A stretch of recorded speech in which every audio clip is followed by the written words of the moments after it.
Welcome back to the Saltlick Worldwide podcast, the only hunting podcast that somehow survives fact checks, comment wars, and one guy's mom emailing us about not liking which. I'm Shaun Kogut, your host, instigator, and probably the reason half the industries block this page. Joining me, as always, is the man who can track a wounded hog through a hurricane, but can't track a FedEx package. Mr. Oscar Maldonado is back in the studio.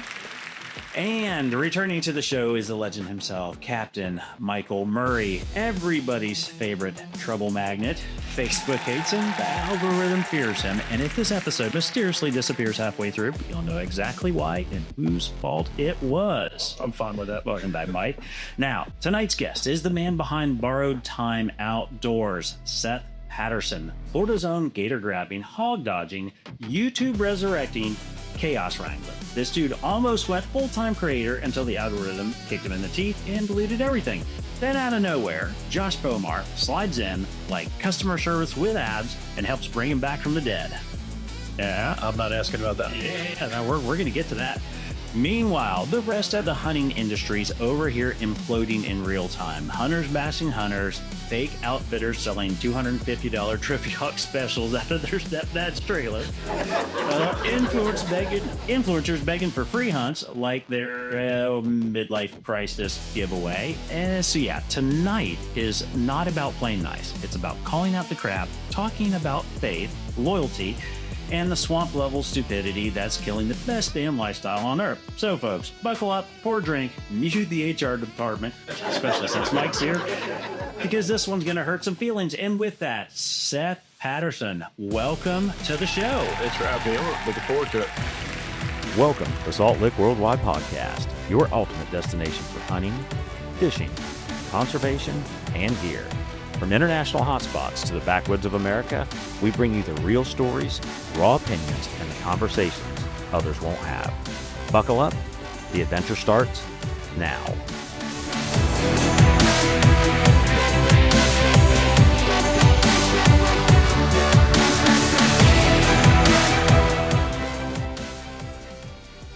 Yeah, so we managed to get through that with only one minor hiccup and not one F-bomb. No, can I do it again? Well, Seth, thanks for coming on the show. I know we've been talking for a little bit. So for those out there that may not know who Seth is, just give us a real quick, who are you? What is Borrowed Time Outdoors? And, tell us a little about the heartbeat behind it. Yeah, so my name is Seth Patterson. We live in Sebring, Florida. I've got a 2-year-old little guy and a wife. And there's probably a lot of people that don't know who we are. But so Borrowed Time Outdoors started way back whenever we were fishing for a living. And one of my friends' dad had a boat named Borrowed Time. They still have their boat in Borrowed Time, but he was dying of cancer. So I thought it was kind of cool to use that and prolong his memory and starting something. So never really wanted to be a social media influencer. I'm not a social media influencer at all, but that's where the name kind of came from. We wake up every morning. We're all living on borrowed time. So what's more true than that? So they still have the boat. He unfortunately did pass away, but we're, kind of keeping that legacy going. We found another guest that isn't afraid to talk, by the way. You're on a roll now, Oscar. I find it. That's great. So you're born in Florida, right? But in your early years, you weren't necessarily in Florida. From what I understand, you were a couple miles away. Yeah. So I was born here when we were 5 weeks old. My parents moved back to Johannesburg, South Africa. So they were missionaries in Johannesburg. So I grew up there till I was 5 and then moved back here and have been in Sebring ever since. Can you speak Afrikaans? I can't. I don't even have an accent. Yeah. Didn't help me out with the ladies or anything. Yeah. Do you remember anything from it? Because you were a little guy when you were there.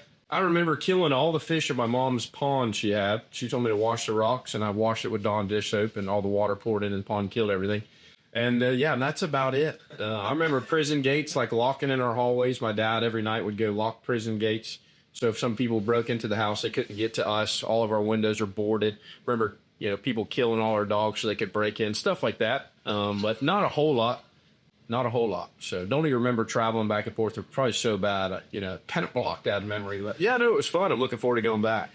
Well, so you've kind of built a reputation as one of the few Florida guys who's very transparent, looking at your socials, and also very much faith driven. Yeah. And, that's you don't see that a lot in this industry anymore. So, you're not an influencer, but so how did that come to be? And that really sets you apart from everybody else. Yeah, I mean, the center of what we do, just like I said, being able to wake up every morning, be blessed to wake up and have those opportunities. I think there's a lot of people that use faith in the center of their influence, but it's to help them, not to help Christ moving forward. So anyway, so that's kind of, I feel like we just are blessed to wake up and have every day. So obviously we want to get back to that. So yeah, I'm not perfect by no means. Nobody is, but I fail every single day. We're going to go off on a tangent real quick because you hit the nail on the head there.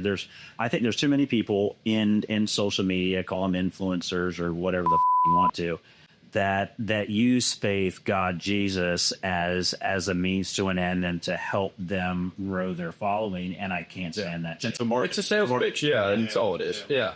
Let's just be honest, most of hunters probably have some sort of faith background. You're in nature all the time. You just didn't just show up from a bang or whatever, or evolve. Most hunters are going to be somewhat faith-based. So they use that and. Well, and I've met a lot of these influencers, these trade shows over the years. We've been doing this a long time. I've met a lot of these people, the people that preach the most, especially on camera and want to thank, everybody, and they want to thank God. They want to thank Jesus and for the family and everything else.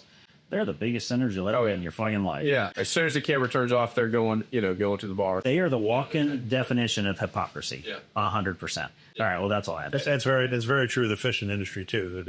Very, very true. I'm not going to call anybody out or even call out a place because I still have a lot of ties to it. Cause they're preaching their heads off and this and that. And then the next thing you know, this one's with that one's wife. It's all tons of scandal. Oh yeah. No, tell. Swinging around. Oh yeah, I'm not going to do it. I promise I'll edit it. No, yeah, exactly. Guess what?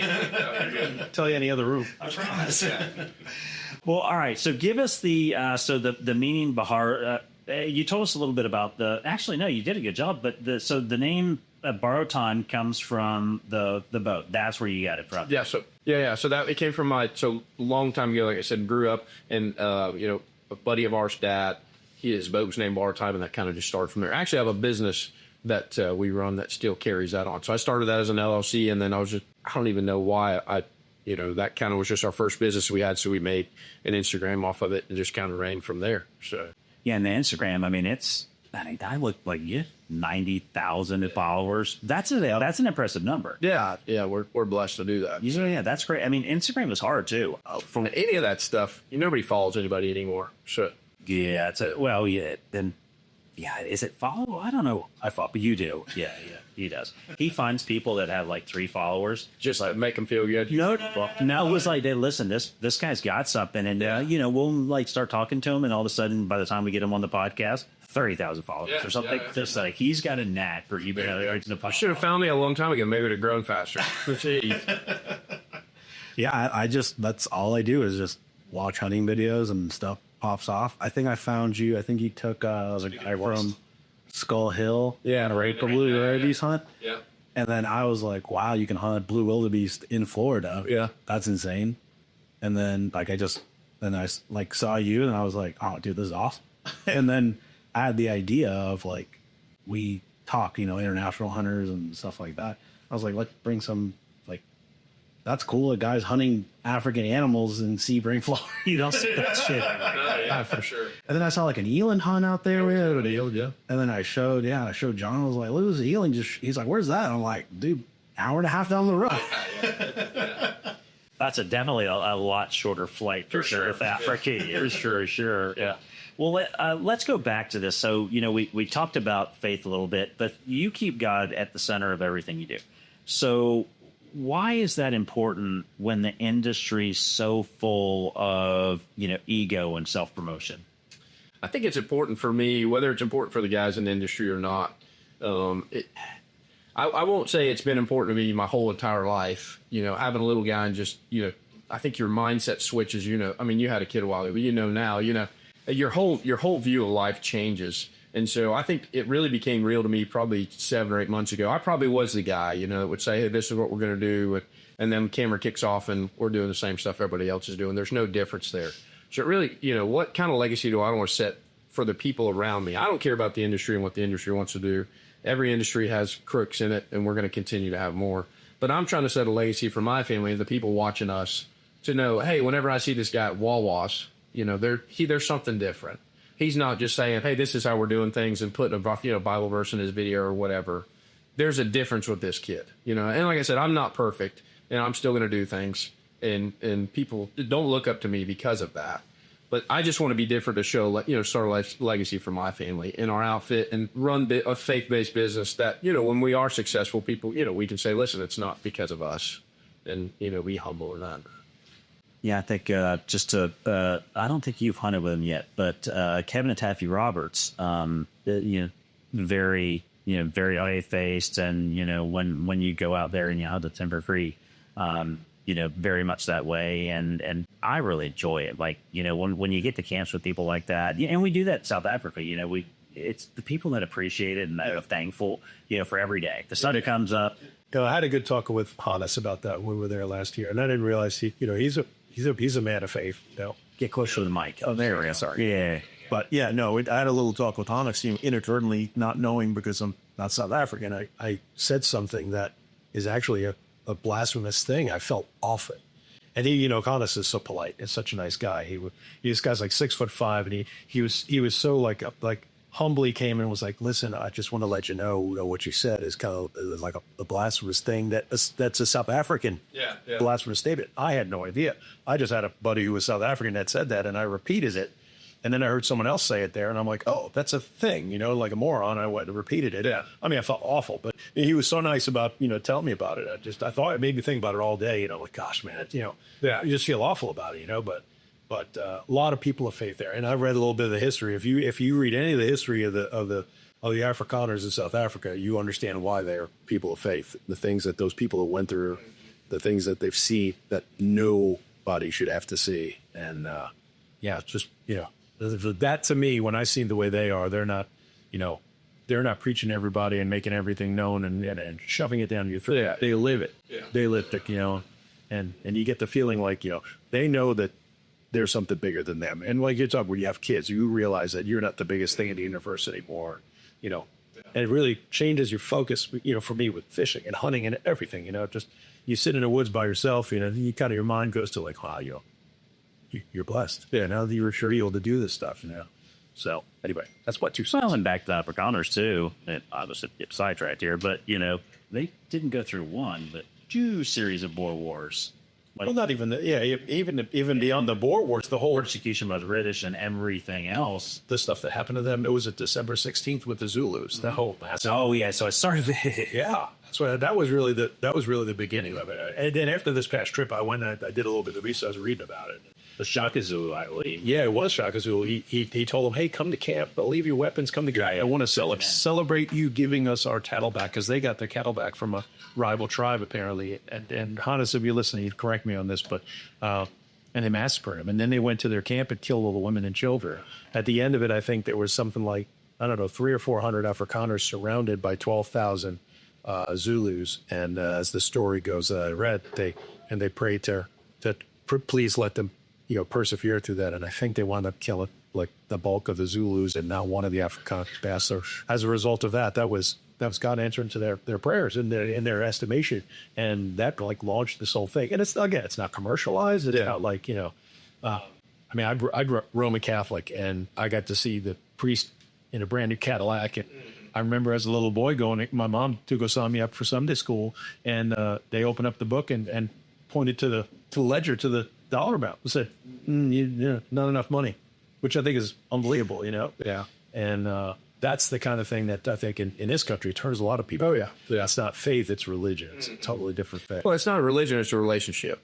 And I think that's the thing that kills, you get a lot of religious people, and that's what puts a bad taste in people's 100%. Well, and that's a great segue into the next, you know, topic, which was, you know, there's this split, you know, faith on Sunday, flexing on Monday, right?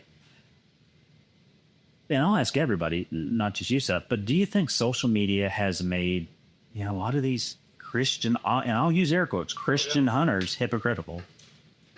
I think you're always going to get that with some people, like you're saying. It's always going to happen. There's always going to be some people. But now you've given a global avenue to go back to ego, to pound chest and to say, hey, okay, so hunting, we're supposed to be good Christians, and so I'm gonna quote the Bible, like you said, if I'm gonna say things, but then as soon as you're outside of the sphere of influence, you're back to doing stuff that should be doing, What do you got to say on Sunday? Oh no, I mean I agree. We all hunted and seen all especially in the fishing industry, he's don't play me. well, maybe it's just the outdoor industry. I think they want to see that on the socials, and then you meet that person at the bar of their life, you're like, oh, you're kind of a piece of shit. Yeah, sometimes they're way worse than irregular people. Yeah. Sometimes it ain't kinda. No. Yeah. Most wholesale asshole. Yeah. Most of the time, probably the waitresses and waiting staff at restaurants are like, oh, here comes church let out. Here comes the church crowd. It should be that way. Oh, that's the thing. Yeah. And you're like, they never tip, and I'm just like, yeah.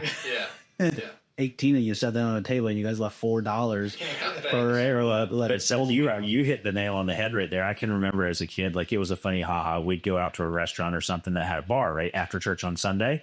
Who was the first people you saw there? It was everybody that was pounding on the pulpit telling you to act a certain way. It's right at the bar. Come on, have their drinks ready for them. Smoking a cigarette. It is what it is. I can act that. Whatever, it's hypocritical at best. But I don't give a shit what you do. Yeah. Don't tell me to live my life a certain way. And then 15 minutes later, they don't even try to cover it up. They just roll their ass up in there like, I'm here. You're like, what the hell? Well, and then, all right, so I'll give you guys another one. So what does it really mean to hunt for the right reasons when everybody else, it seems like in this industry, are either chasing views or sponsorships? What does it mean to you to do it, to hunt for the right reasons? Start with you, Sal. Yeah, so I think the right reasons can vary for anybody else. You got trophy hunters that have the right intentions. Hey, I want to go put my time in to shoot the biggest buck. And I would probably say that's me. If I'm going to go hunt a deer in Florida, I've passed a lot of deer this year just because we could. I'm trying to shoot the biggest deer I possibly can. So for me, that's the right reasons. For somebody that's shooting does and they just want meat, that's there. We can argue till we're, white in the face, but everybody has their own right reasons and why they're doing that. So to hate on somebody for what reason that they pick and choose, is a little insane, which a lot of people do. I get all kinds of hate comments because we're doing things that somebody else wouldn't do, but I think that's a later topic. So we won't jump into that. Mike, what is that? So, for me personally, I haven't been hunting my whole life. I've been duck hunting for a long time, but deer hunting, I've only been deer hunting for about a decade, and I'm pretty bad at it, but I just bought a piece of property. I just leased a piece of land up in Georgia. Today I've been pricing tractors, and to me, that's what hunting is to me. It's not just sitting and I'm pulling a trigger. I have to now fix up my land. I have to establish, I put cameras out, I put feeders out, I put mineral out, I put this stuff out. I learn the woods. Yeah. Spend the time, and this is all now looking forward. Now I have to look forward to plant some food plots. I got to get my soil right. I got to get all this stuff done, and I love the whole process of it. Sure. And yes, I want to shoot. I should have showed you that buck. Yeah. If I get lucky enough to get a shot at that buck, that would be amazing. Yeah. I know I'm probably not, and that's okay. You know what I mean? And it's just the whole thing. I love the whole thing. This whole process, the whole thing. And it's funny. My wife says, talking about planting food plots, and I never. Every time she's working in a garden, I'd be like, "I'm a seafaring man. I don't do that stuff." So yeah. She said, "What the heck is that up there?" I'm like, "It's like land chumming. This is different. This is totally different."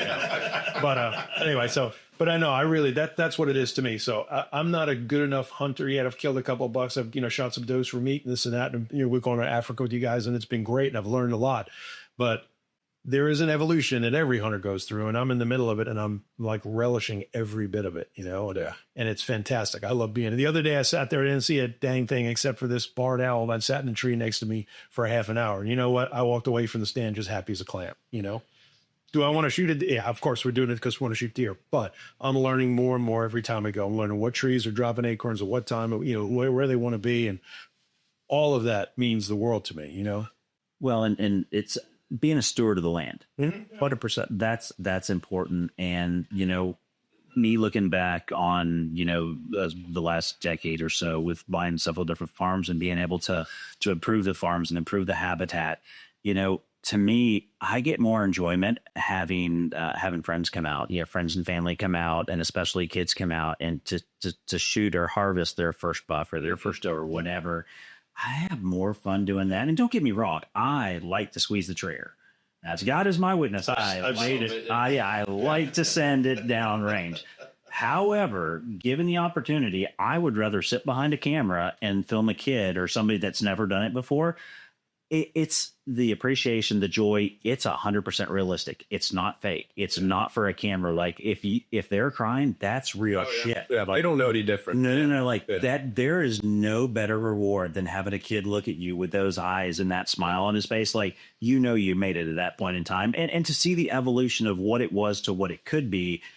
And you've done it. Yep. Right. And also, you get to see that. You see a flashback of that time and you go right to that first time that you did that thing, or the first experience you had. And you see that, like you said, that genuine reaction, and it's worth its weight in gold. That's like with me with charter fishing. I love taking people fishing. I love seeing people catch the first sail or whatever we were doing, and it just means the world. It really does, I went to Cape Verde right after Africa last year, back to Africa almost, and went blue marlin fishing for a week. And all week long, I sat in the bridge with the cap, taking pictures and just shooting a breeze. And they're, "You gonna come down and catch one?" I'm like, "Yeah, maybe tomorrow." I never did, but it was just such a cool experience for me. You get the bigger picture, and maybe it's just a factor of getting older, and you start looking at the bigger picture and seeing things that appreciate so much more than just the kill shot or hooking the marlin or whatever it is. So it's to me, that's what it is, a big evolution. And then to be able to pass it on to other people, younger people, get them involved in it, that's become super special too. Yeah, I didn't want to tell you, but you're getting old. If you just started for a decade, I've barely been alive for a decade. Oh, I'm old. Seth, I don't know if you know this, but it ain't the years, it's the miles. Very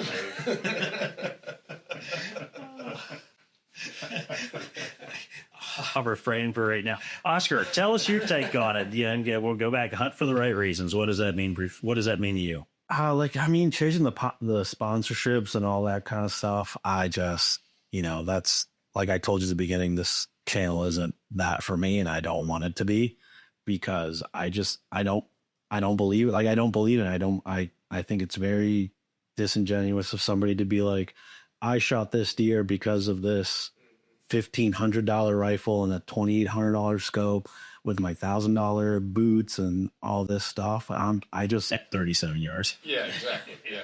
And that kind of stuff. Like, for me, I just like listening to like hunting stories. That's literally what this whole thing was for me. I just like meeting interesting people, and to me, like that's what I like. I just like listen. I like literally just sitting down, listening to fishing stories, hunting stories, stuff like that. Like, I don't give a shit if you're gonna to go fishing, you need a vine stall and blah blah and all this stuff. I'm like, cool. So to go fishing, I need to spend $2,800 on a rod and reel kit and stuff. And then you gotta use this type of fishing line. You gotta wear these boots. And then next year it's like, oh, actually that was dog shit. You gotta buy this one. That's where the hypocrisy comes in, because you watch this show and they talk about XYZ product, and then the next month they say, well, it wouldn't have been possible without ABC product. And you're like, wait a minute, you were just pushing this a month ago. And yeah, like that, or like, you want to go duck hunting, you got to go to Arkansas and all this stuff. I'm just like, okay, so I got to spend $5,000 to shoot 6 ducks. Yeah. Like, what are you talking about? Just get out there and get started. I think that's one of the things that, companies have done a great job. They'll give a kid a free hat, and then he's sponsored, and then now everybody knows. So that's what I think. And it's a great mindset. How many things can we do for a less of a price? I can pay this influencer $100,000, or I can give 100,000 kids 2 T-shirts and say, hey, you're a part of our team now. And so that's just exploded. I mean, the amount of people that think they're an influencer because somebody gave them a shirt or a hat, and then they go and tell them. Like I said, it's a great business. It's a great business play. But so it's killing the market. And then like you said, all these nice guys, like I shoot a nice bow because we do a lot of work with Brandon from Skull Hill. And so we've done some stuff to work in where I could shoot a nice bow. If not, I'd shoot my Matthew V3X from 5 years ago. That's what I'm still shooting. Yeah. And you could kill the crap out of 3X33. Yeah. I mean, you kill all kinds of stuff. It's not the equipment, it's the time. And so it just takes time, like you said, working the land and getting where you want to be. Well, I think one thing that I always see it, and I always question, and there's some people that are you know, in the industry that are legitimate. They're very faith-based, and you can tell, because it's not just the problem I have is when you hear nothing about faith or religion or humility, for that matter, and until the animal's dead on the ground, right? And then it's the waterworks and everything else that goes with it. And then, you know, I posted a video about, I threw somebody under the bus about you shot a 120-inch deer in Texas out of a tower blind in a high fence, and then you wanted to thank Jesus and everybody else. Really? Like, you didn't work for that animal. You didn't. It's not like you chased that animal for 3 years and had history, and you put in food plots and you did habitat improvements. No, you got on a plane and flew your ass to Texas, shot the deer, and you did it just for the cameras. And then in your podcast, every other word is what, on and on and on and on and on. Okay. But then George Carlin list. Yes, exactly. However, now I got to think.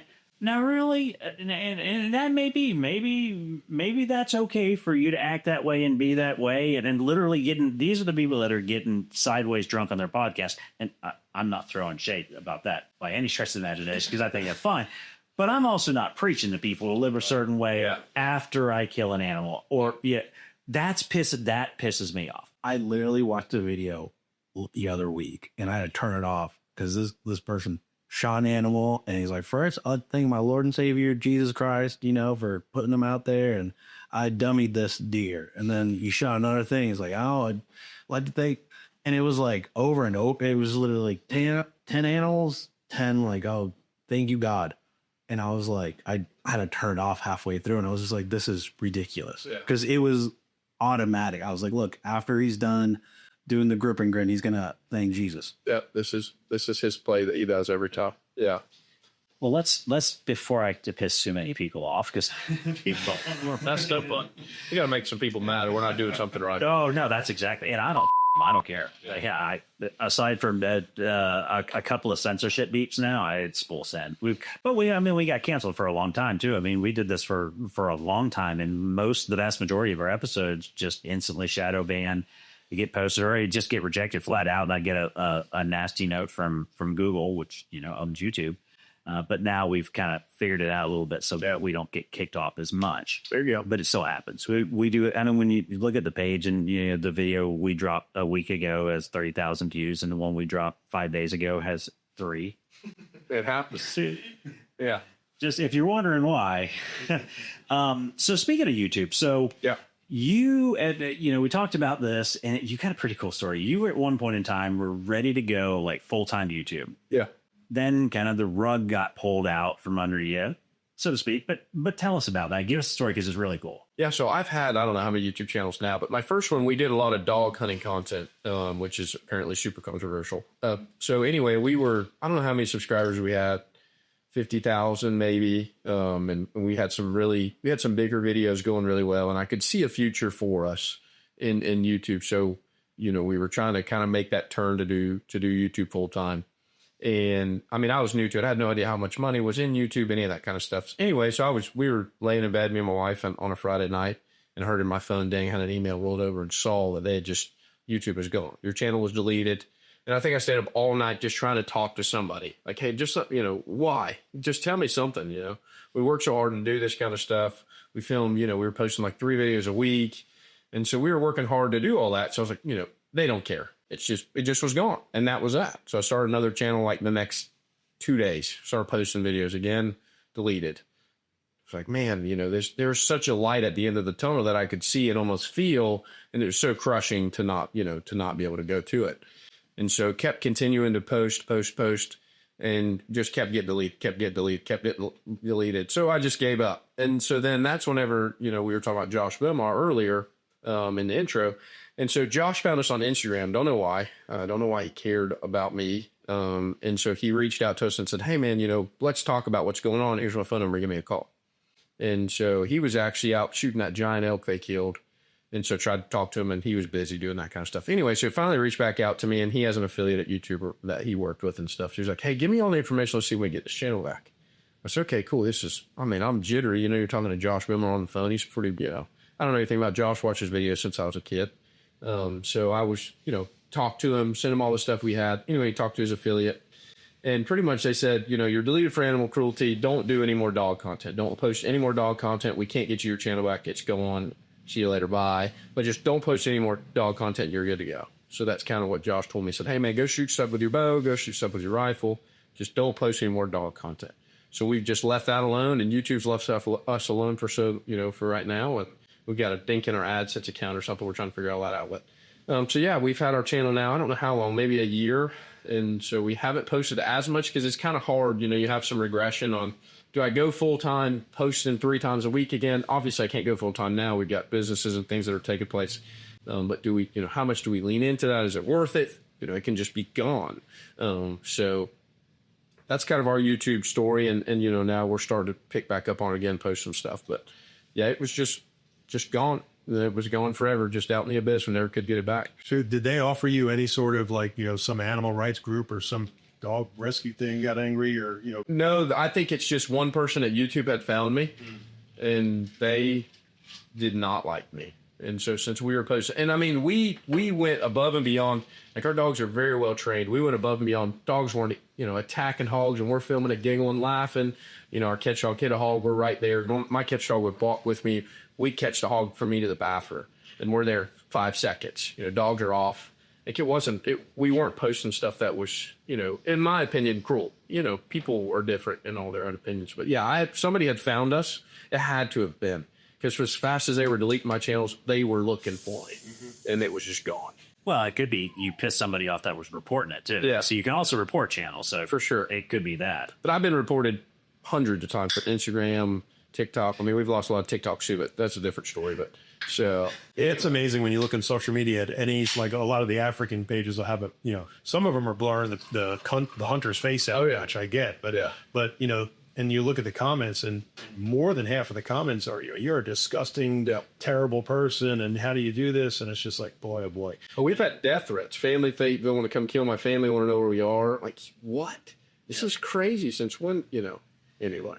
What's the name of the kid? I want to say he's in West Virginia, got super popular on Facebook, and he does all the dog hunts for bears. Have you run into his channel? Yeah, not Kendall. You're right with Kendall Gray, but it's not Kendall Gray, but he has hunted with him before. I can't remember his name, but how they could do bear stuff exactly is insane. They show everything, and maybe just because they tree the bear, but then they shoot it, hits the ground, the dogs attack it. Yeah, they don't cut anything out. No, maybe. And they show dogs getting killed by the bear too, like filming in. Well, it's like you said though. All it takes is one person. You get that person that say, "All right, that's enough of that," and then they get some purchase, and then everything you do, ding, ding, ding. I mean, it's the only salute. It's the only reasonable thing that the way it happens. Because you still have people like Blue Gabe and stuff that are posting dog videos, not regularly, but every once in a while they'll slide one in there because they do really well. I mean, we're getting millions of views because people are like, "Well, these guys are nuts," Well, and that's the thing for us in South Florida, we don't give it 2 thoughts. Oh, all right, I grew up here in Okeechobee, and that's what we did. So the idea that I could go out and hunt a hog with dogs and post it on YouTube and millions of people watch it, nobody got to watch that. That's us rednecks going out there drinking beer, having a good time. And well, apparently everybody else in the country just wants to go do that. That's like a big thing. Like they want to go catch a hog with dogs. Yeah, we get a lot of guys that come to us that want to catch them and spear them and the whole 9 yards. So. Yeah, so I think that just kind of shut us down, and everybody bow hunts and stuff. So we had like a little niche. There were some guys, and I guess it's one of those things when you have one person ruins it for everybody. So you have guys posting stuff that shouldn't be on there. YouTube sees that, and then it opens their eyes and says, how many people are doing this and we're not watching? And I don't know if that kind of stirred into them finding us and doing that, but and I don't understand it because and we have. I'm going to say TikTok is probably the worst. Bree handles the TikTok accounts, but we've been in TikTok jail. I don't know how many times. And now when we get put in there, it's not for like 2 days, like it's for an extended period of time. But then some of the shit I post, like I'll Mike Staffen shot a black Impala in the face at a couple years ago now. Yeah. And I posted the vid. I didn't cut anything. Facebook, no problem. I needed this thing went off, right? Like it was the coolest thing. He shot this black Impala in the face at like 500 yards. TikTok, banned. Yeah. YouTube, banned. Like Instagram, banned. Yeah. Facebook, would you like to sponsor this, or can we help you? And it literally send me a notification. Hey, this video is getting more views, so we're pushing it out to a greater audience. Are you fucking kidding me? Right? Instagram was after us for a while, but then they've just decided we haven't had any issues in a while. Knock on wood, we'll probably get jumped all over. But yeah, Instagram was after us for a while too, and we'd have to go. You'd put in jail. You'd have to go delete these videos and write something, send it to them, and then they would say, "Yep, you're good to go," and they'd let us back, and then we'd get banned again. And it's sad that people don't want to see it, but it is what it is. Remember Travis? We had Travis on the show, Travis Sloan from South Africa, and his channel's done great. He's really blown out after that too. Not that we had anything to do with it because he's sure, but he did a similar thing. He filmed, what the hell is the name of the he said, no. Where the guy shot the impala in the face with the bow. Yeah. He shot that impala. That impala jumped a string. Right. It wasn't him. He filmed it. It was another hunter from the U.S. And he just Shot right in the face. right. Just dummied that. Yeah, and that thing, like, it went like super viral, like several million views and stuff like that. And like, it's just, and people started giving him shit. I'm like, that's the most ethical kill you can have. That animal didn't feel shit. Then a head went right through there. I can't remember who he was hunting with now. You'll have to look that up, but I'll message him. Yeah. No, it's on his you'll find it on his socials. But anyway, so that I just don't understand shit like that. And that was on Instagram. Like, it blew up on Instagram. Yeah, that's fine. But if I post, some, like, I can even cut away from the shot, but there's the Griffin grin kind of interviewee thing. And we don't really do that, but we do some interview stuff after the fact and show some B-roll of the animal and stuff like that.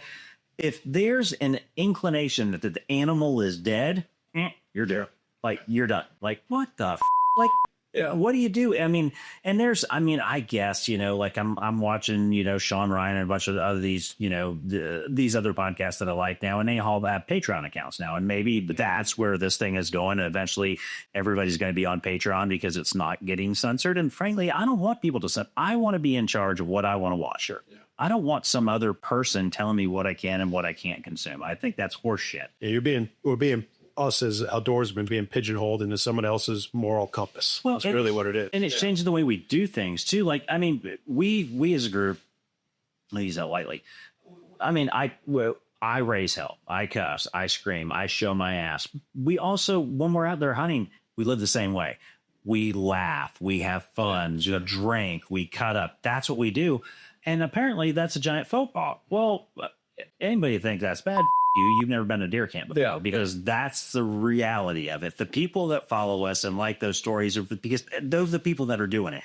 We look forward to deer camp. We look forward to seeing our friends that we haven't seen in a year. And you know what? Tomorrow's the first night in camp for all those guys in Kentucky, right? You know what? They're all going to be hungover Saturday morning, and they're going to do it every year, and they're going to regret it, and they're going to have the best time of their life. That's right. That's what we do. And the stories that we have that come from there, and the relationships that we form over the years, and those bonds that we created, they last a lifetime. It's not hunters are one of those where, like, when you make a friend at deer camp, like, that transcends kind of everything at that point in time. You've got so much in common without even knowing each other. So that makes it easy. I tell that story, my very first trip to South Africa. I was worried there were some other people in camp, and I was unsure about, how that was going to work. And since we hunt with outfitters that don't mix groups now, it's just our groups when we go. So I didn't know how that was going to go. And it turns out that if you're in camp and, on safari, you've got something common. Right. People that throw away the other, and it's like totally chill. But I mean, that can happen, right? You worry about shit. Oh, yeah. And honestly, if somebody is in camp, whether it's South Africa or wherever, you're in a mixed group of people, and somebody has a hang up about what's going on, they're welcome to go back to their room, to their chalet, and not participate in whatever. Sure. And that's all good. Yeah. And thankfully, most people, like you said, we have a lot in common right off the get-go without knowing each other. And I think there should be, anyway, some leeway, like, hey, I don't want to get involved in this. Good night, guys. I'll see you tomorrow. And that's fine. But the problem is when you push it out to social media, now you've got, Karen looking at it. And, Well, and I don't know anybody, in our group, or by extension, I mean, we don't oust anybody ever. If somebody's not comfortable, or, they want to, all right, go ahead, it is what it is. But at the same time, I feel like we're the first people that if somebody, is successful, we're running out there to smack them on the ass. So congratulate them, no matter how big or how small or whatever, it's an accomplishment. I can remember the Kudu that you shot. Yeah. And it was late and y'all had to drag that thing off a mountain, free range. And every one of us stayed up. And before you even got the truck parked, we're all bailing out and coming to look at it. And those are the kind of things I was like, we were so happy that, and he did it on a bum knee and it was money. Yeah. Same thing with your buffalo last year. Yes. That was awesome. I mean, if Ruan went any faster with that buck, we were going to go back in time. Yeah. I'm like, hey, dude, this is a dirt road. And actually saw the biggest warthog of the whole trip. Of course. Doing 60 miles an hour. I'm like, hey, that was a nice one. That's a good example, right? That story. So we're at camp last year in South Africa, and we've got several hunters in the group. And I've hunted with Hannes for years and years and years. My PH, he's the same PH whenever I go, no matter what. And he travels to other countries with me too. When you kind of create that bond, that's what you stick with. And so we've never hunted a buffalo together. And I didn't have buffalo on my list. And, Chris, the owner's like, Shaun, there's some really good buffalo here. And they're not pressured. And like, all right, let's hunt buffalo. Just that night, like we're sitting, not even at the bar yet, like before bar time, early afternoon kind of thing. I'm like, what the hell with it? Let's do it. All my friends are here. We're going to film it. I had Emmett Sumner there. I had you there. All these people. Let's do it. So we go out the next day and we spot these animals several thousand yards away and make a plan. And it's a long, tedious spot and stalk in. Like you don't do anything fast with a buffalo. But, they're a dangerous game. And I'll overlay a part of the video right now so people can see it. But it condense it into a short period of time because it lasted several hours. So I ended up getting within 15 yards of it. Like close. Wind was perfect. Everything was perfect. I had to take her shoes off kind of thing. Because it was like, I got the shot on camera, the follow-up shot. Emmett was freaking out because he was shaking like crazy. After the first shot, got off the 6, put another one, and then ran after the buffalo, not even thinking, right, this super dangerous animal, running off. And my job was just put as many down. And then camera, on the second cam, you could see where Hannes is trying to grab me, right, and pull me back. Like, this is stupid. You don't run after a buffalo. Yeah, this is bad. But anyway, so I guess I don't even remember the call going out over the radio, right? I don't have any idea. And all of a sudden, like, we weren't there very long. And here comes. Well, we got the call. So we had just gotten back from our morning, Kirby and I, and we got the call. And the next thing you know, they're running around camp, and Ronald shows up, and he's got this big stainless steel or silver, whatever, bowl cauldron, and they start throwing ice and beers and champagne. And I was like, party time. I was like, oh, I see what we're doing. All right, sweet. So then we all get piled in the bakkie, and we're holding this thing down, and we tore off down there and looking for you because we didn't know exactly where you were. And then all of a sudden we saw where you were and went down there, and it just became a whole big thing. And then all the trackers came, and then they had a trailer, and then they played music, and it was awesome. Yeah. They played Bob Marley, the Buffalo Soldier. They all came dancing in. They danced in. That's fun. It was such a scene. It was, and that's the kind of thing, like you said, it was awesome that you got to do that, shoot that buffalo with Hannes, because but it was awesome for all of us. And we all just became this big group. And every single person there, whether it was the owner of the concession or the trackers, all of us, we were just high-fiving and having a good time. And, there were dogs running around. It was great.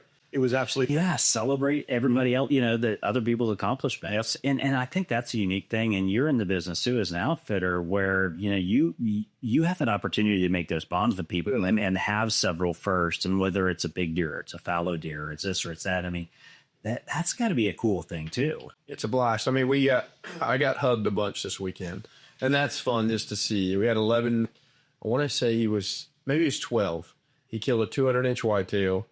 Corsican ram. They killed a 10-foot 1-inch alligator.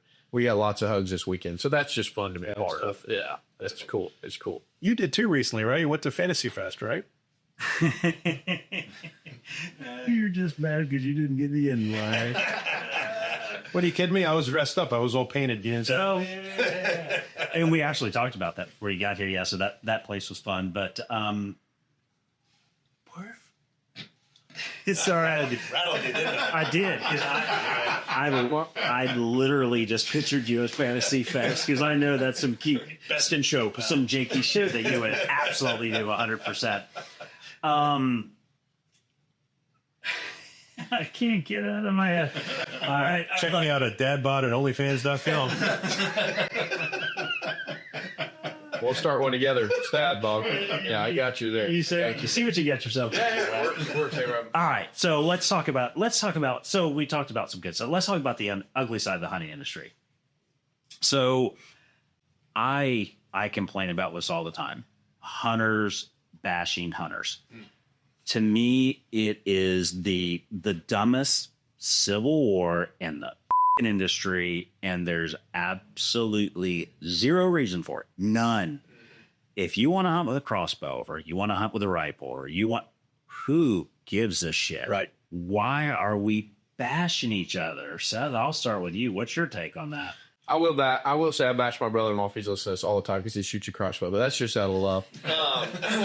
Not for anything serious, but he's capable. He should do it. Anyway, I completely understand. And I'll say, we've done it too. And like I said, most of the time it's just out of brotherly love if your buddy shoots a small deer. But to go out of your way, and like I said, we get to see this a lot. We're on both sides. We free range hunt. Personally, I free range hunt. And then we own a high fence. So we get to see both sides of things where people are going to give us a hard time either way, vice versa. And so I think it's insane. And turkey season. We guide a lot of turkeys. We killed 30 birds this year. We reap a lot of turkeys. I wanted to make shirts that said I reap turkeys because the amount of people that are like, you can't do that. That's not that. It's not hunting. I'm like, dude. The thing that cracks me up is if you watch. So I hope some people are watching, but I'll go when people leave those comments. I'll go look at their stuff, their pages or whatever, and they've never killed anything ever. You could tell when somebody's passionate about something. If you're going to leave a comment on something, you should be passionate in the field that you're going to leave a comment on. If it's you posting up in your mom's basement, with a cocktail in your hand, that's all your pictures are. Don't comment on somebody's stuff that you've never done before. And so I think it's from the outside more looking in, or old timers doing it because, and I don't think it's ever right. I think we should all love each other. Either you shoot a spike, you shoot the biggest deer of your life. Who cares? There's a reason that you did that. As long as it gets you excited and you're jittery and having a good time, whatever you're doing, do it. As long as it's legal. And so, I think you're right. I think it's the stupidest thing ever. I think it's absolutely ridiculous. It kind of made me giggle the other day. I was listening to a thing that said it takes a big man to let a deer walk, and try to shoot him the next year. It takes a giant man to shoot a spike and post it on Facebook. And because it's true, you're going to get reamed, I mean, people are going to give you a hard time. And like I said, how much of that is out of, hey, you're a goober, why didn't you just wait? But you shoot one nothing and you're labeled for the rest of your life. Exactly. But it is. The industry is horrible. I think it's out of jealousy and pride. Most of it is jealousy. I think the guys that are hating on people probably don't have the opportunities that those people have. We see that in the high fence industry like crazy. Most of the stuff where people are hating on our industry is because they're jealous, and I understand. And I think that is in the realm of all outdoor industry. There's people that don't have the opportunities that the next person has, so they're mad and they're hot in that moment, so they're going to leave a comment, which doesn't make it right. But and they shouldn't do it. We should love each other and be for each other in the outdoor industry. Why not? We're all doing the same stuff. Yeah, support each other. Yeah, Oscar, what do you got on that? No, that's the same thing. I think it's bananas that hunters hate other hunters or then stuff like there's like, oh, you shoot with a rifle, I hunt with a compound bow. Oh, you hunt compound bow, I shoot traditional. Oh, like there's gonna be one guy that's like, oh, I only hunt with a rock in my pocket. Like that's like the next step. There's some guys like, oh, I kill it in a stone. Yeah. I wear mud at a stone. Go for it. Who cares? Tim Wells is it up for all those. Out there with a spear. Gosh. Yeah. That guy's off the rocker, man. Yeah. I've got the George and Bill at deer camp right now. I f with George all the time. They've got the lead. They've got a lease in Ohio, and they hunt in PA. And they also is he the one that put the dick in the concrete? Yes, that's that guy. George is my favorite. Yeah. So George, he gets the shit. I'm like, George, you're in Ohio in a big buck area. He's like, yeah, no, I'm passing everything. If it's got to be 150 or better, I'm not shooting it. And then out of shame, he sends me a picture of this 118. He's like, he looks so good. I saw it. I thought this deer was 30 inches bigger than what it was. I'm like, motherfucker, you do it every year. Yeah. On a camera, it's easy to tell. Oh, yeah. In the heat of the moment, that motherfucker's slinging it. Yeah. He comes running through, you're like, yeah, I'm going to kill that thing. Yeah. And listen, he doesn't miss. I'll give him props. He does not miss. And those little deer are going to be harder to hit, too. I mean, but that's the kind of shit we do to each other. And it never fails. He's going to bring the buggy back to camp. Staffan's there right now, and Paul's there, and Brian's there. And somebody is going to up this week, and somebody's going to squeeze the trigger on a 2-year-old. Yeah. That's the 112, 118 inches, something like that they thought was a giant. And then they're going to come back to camp with their head down and everybody's giving them a giant ration of shit. Oh, yeah. But we're still smacking them on. But it's good-hearted. Yeah. That's good-hearted. Yeah, I'm not going to bash somebody on social media. No. Listen, I'll be the first to admit, when I was younger, in my younger days, I especially was bad about the crossbow thing. Like, that to me, I had this thought that it's not fair. It's an unfair advantage that, they should be able to hunt the same time that we are with a compound bow or a traditional bow. I really didn't like it. As I got older, I realized it really is a gateway to people, an ease to get into the hunting industry, especially the bow side of it. So once I figured that out and realized, like, wait a minute, this is doing more good for the industry than it does harm, I backed up. Now, I still give my buddy shit. Oh, right. So I should have crossbow. Yeah. I've got that buddy in Ohio, Travis, that kills those 200s every year, and it's with a crossbow. Like, but I mean, he does it every year. He's super successful, but he kills him with a crossbow instead of being a man. But other than that, I got no problem with it. Trans people hunt too. Exactly. That's them right there. The crossbow arrows. It comes with your Zing. Yeah, no, I give crossbow hunters a hard time all the time just because it's fun. But it's never out of don't do that. Get in the woods and enjoy it. So yeah, and that's you hit the nail on the head. Yeah. You get out there and do it and be helpful.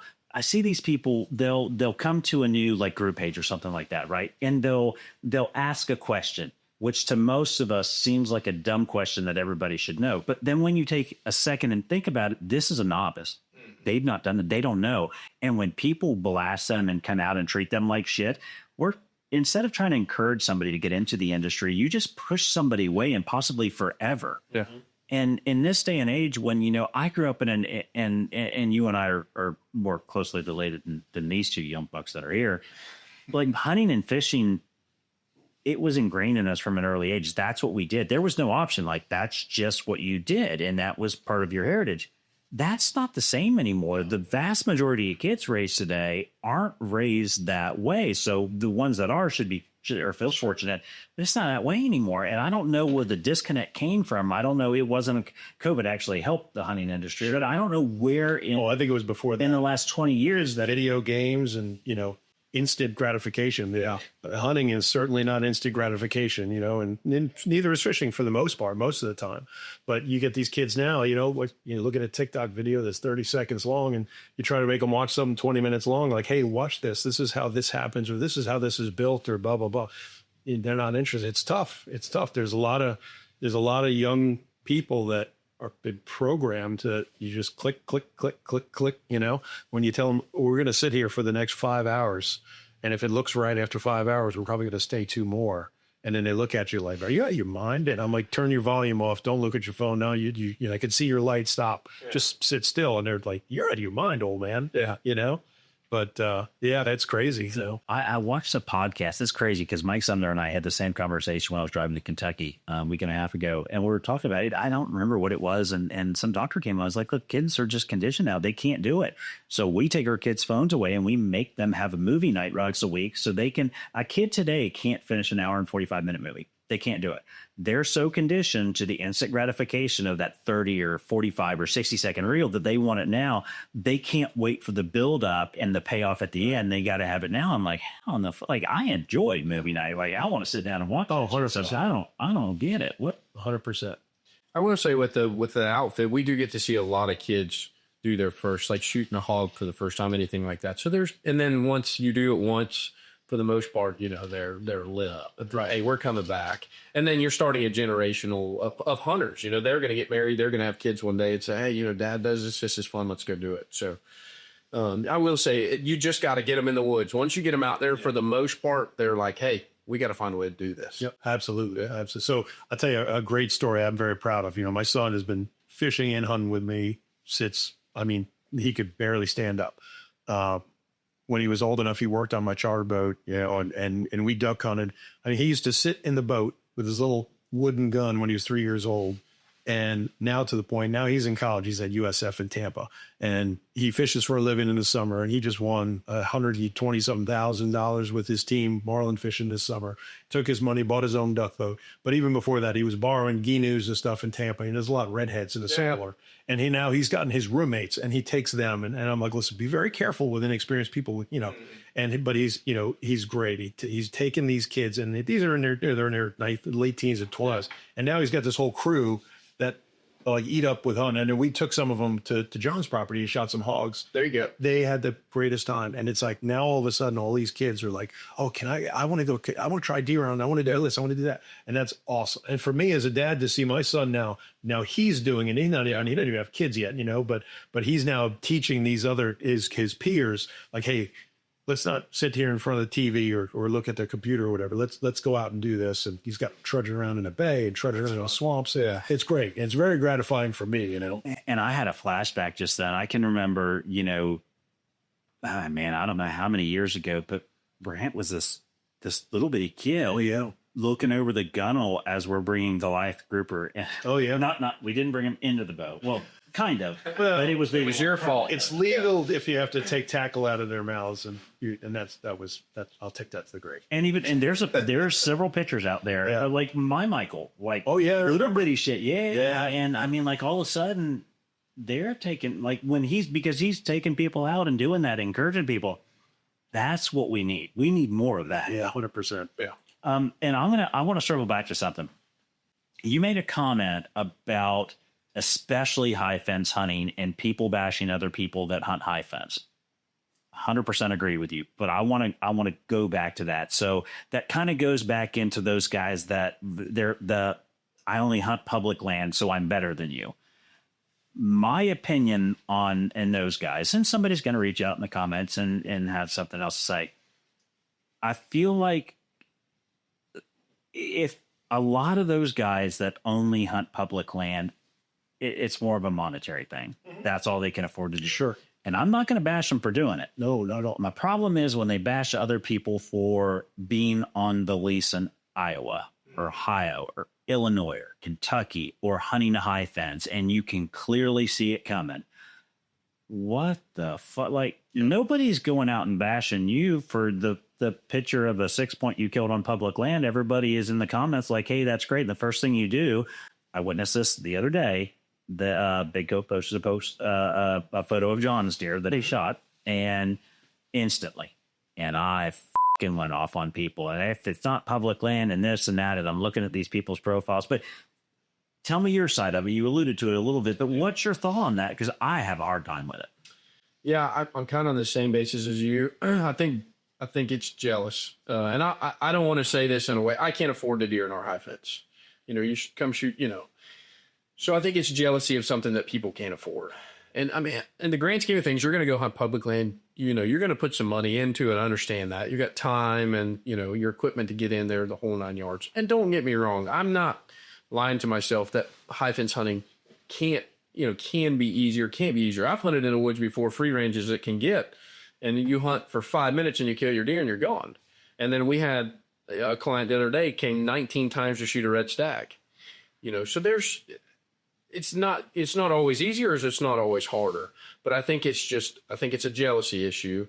You know, people are jealous that they can't afford to come do that. And there's guys that you could say, hey man, I'll pay for you to kill this deer. We'll do everything. You come in and just shoot it. We'll be done with it. And there's diehard public guys. No, I'd never do that. Okay. You're an idiot. You would do it. You know, you're not going to, you know, so there's guys that are going to wear their grave that are going to claim that. And that's when you hit the bullshit button, right? Yeah. So that's when the bullshit button comes out, because who doesn't want to kill a 200-inch whitetail? Exactly. Everybody does. Yeah.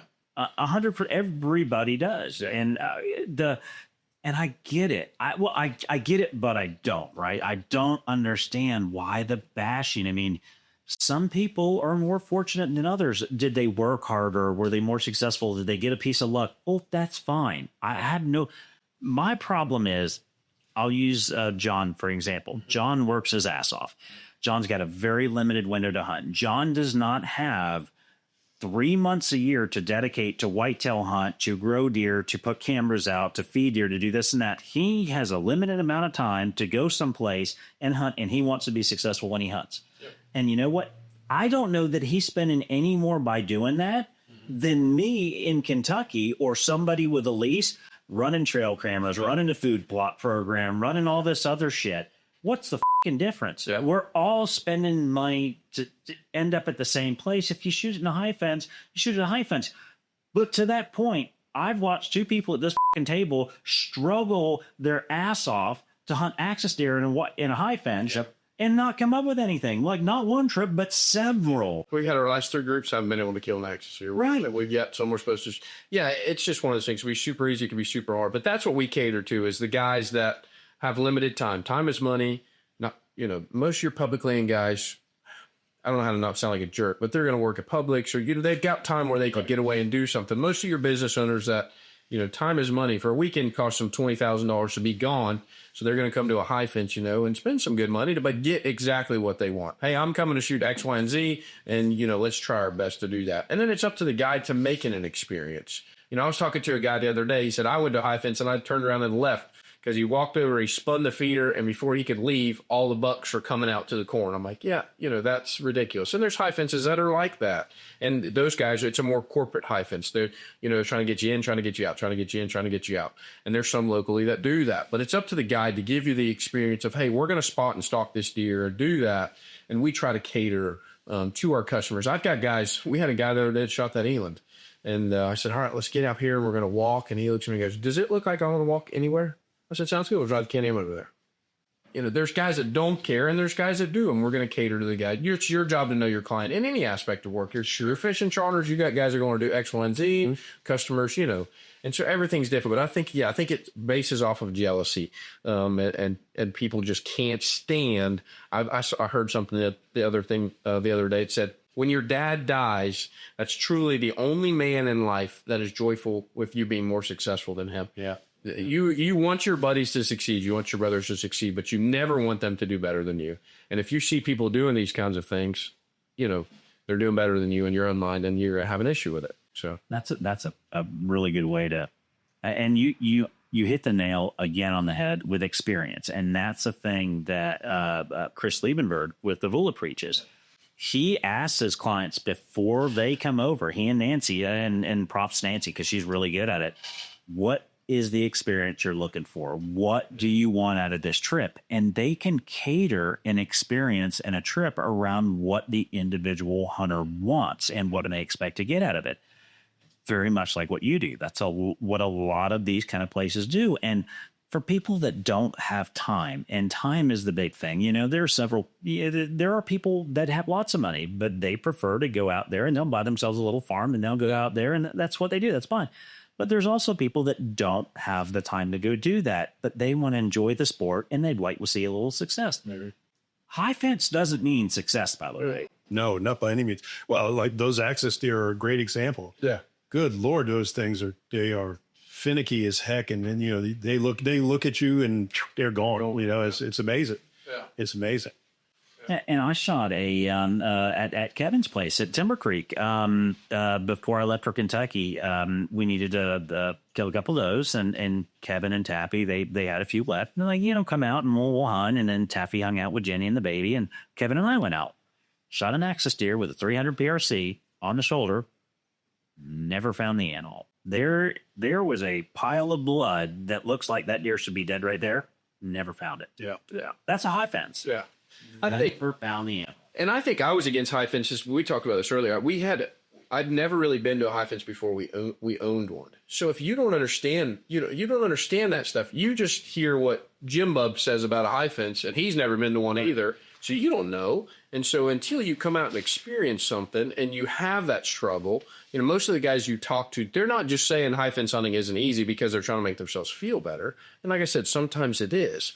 But until you get out and experience that for yourself, you can't make a judgment on that. I had an experience in South Africa. I think I told you the story. I badly wanted a 60-inch kudu, a southern greater kudu, and I still do. I still don't have a giant one. Now I do have some southerns, and I don't have just an absolute giant. And I really wanted something that was 60 and above. And I hunted with an outfitter a few years ago with your father-in-law. And Outfitters like, yeah, man, no problem. We can make it happen. I'm like, great. So we were several days in the hunt, and my PH says, all right, well, let's go hunt your kudu today. I'm like, all right. So he's like, we got a bit of a drive. I'm like, that's fine, no problem. And we drive, and we're in Limpopo, and maybe a couple hour drive, and we pull into this concession that's all high fence, and there's no illusion there that's going to be free range. I don't think there's a southern breeder kudu that's not in a high fence. It's South Africa, so it just is what it is. But we get there, and then we go through a series of different gates and cattle gardens and stuff like that. Now we pull into this, I'm going to call it a paddock, and as we're pulling through, the tracker jumps out, closes the gate. We start pulling forward, and the biggest kudu I've ever seen in my life is walking towards Boggy because he thinks he's getting fed. Right. And the PH, I'm not going to say his name, says, there he is, shoot him. I look back. You're out of your f***ing mind. That's a cow. I'm not. And it was the absolute most beautiful kudu I've ever seen in person. It finished 3, turned out for 4, flaring kudu bull, and had a tag in each ear, and walking towards the Faki. I'm like, no, I'm f***ing out. Yeah. Well, but that's what you want. I'm like, that is what I want, but I want to hunt it. Right. Yeah. I don't want to just shoot it. But a hunt and not shoot it. Right. And that's the kind of shit that does go on in the industry. It does. I'm not going to say it doesn't. That's the kind of shit that gives that side of the industry a bad name, but not all places are like that. You've seen it firsthand. Sure. You've seen it firsthand. Sure. High fence doesn't mean easy by any stretch. And you're going to go to Africa and hunt your first time here next year. You will see that firsthand. Yeah. That is not a guarantee of anything other than you're probably going to see animals. In fact, you're going to see several species a day. Now, whether you harvest the animal, that is a totally never. And to get on that quality mature animal that you're looking for, there's no guarantee of that. You could have 5 or 6 animals on your list. You may come back with none of them. Yeah. Or, I mean, their concessions like 10,000 acres. They've got 100,000 acre concessions over there, stuff that, you know, and that's the thing. You get that big, an animal's never naturally going to move that much anyway. And people don't understand that, you know. I'll go one further, especially in South Africa. With a kudu, we just talked about a kudu. I watched it with you. I forgot about this. So Mike and I, there was 2 or 3 years ago now. Your first trip to Africa. Yeah, yes. It'll be 3 years, yeah. Mike wanted a kudu, and I was on the camera, and the actual owner of the company we hunted with, which was Hunter Hill Safari at that time, Simon said, listen, I got a plan that the kudu like to come out of the mountains at night, and they like to go into the pivots. And I'm like, okay, well, that's great. Well, we get there, the pivot's in a high fence. Like, they've high fenced this pivot off. And we go into this, like, we had to climb this fucking high fence, and our fat asses all the time trying to climb this thing, and me with camera gear and him with rifles. And stuff. That was dicey. What the f*** are we doing? So we get there, and we're inside this pivot. And I don't remember what they had planted there. It was I don't remember what it was. No, it was something. It was something low. Maybe Lucerne. It was Lucerne. Yeah. And so I'm like, what the f*** are that?